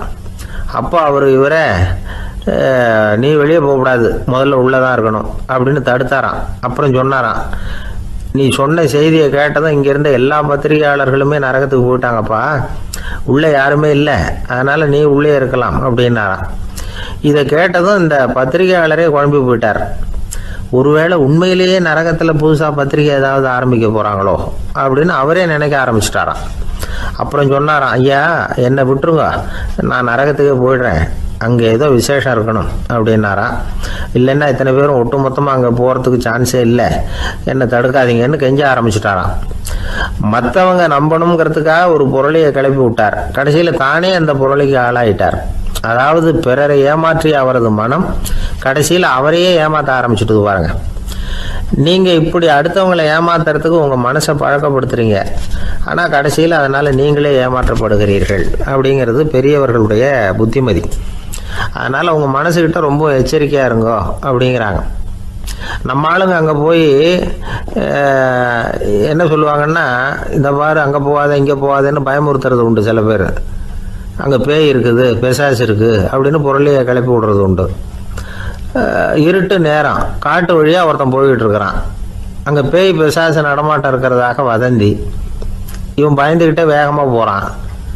காடு முடிஞ்சு மெயின் ரோட்டுக்கு வந்து சேர்ந்தான். அப்பாடா, ஒரு பஸ்ஸு நின்றுக்கிட்டு இருக்கு தனியாக. இருட்டில் லேசாக தெரிஞ்சுது. ஓடி போய் ஏறி உள்ளே உட்காந்துக்கிட்டான். பயந்துக்கிட்டே போனவன் அப்புறம் தான் தெரியுது உள்ள யாருமே இல்லை, டிரைவரும் இல்லை, கண்டக்டரும் இல்லை, வேற யாரும் இல்லை. இவனுக்கு பேய் பயம் அதிகமாக போட்டுது. ஏன்னா நடு ராத்திரி. இந்த நேரம் பார்த்து அந்த பஸ்ஸு தானே நகர ஆரம்பிச்சுதான். இவனுக்கு இன்னும் பயம் அதிகமாக போட்டுது. ஏன்னா டிரைவர் சீட்டு காலியாக இருக்குது, பஸ்ஸு நகருது. இவன் உடம்பு பூரா நடுங்க ஆரம்பிச்சுட்டுது. வீல்னு கத்தலாமான்னு பார்த்தான். அந்த நேரம் பார்த்து அவன் தோல்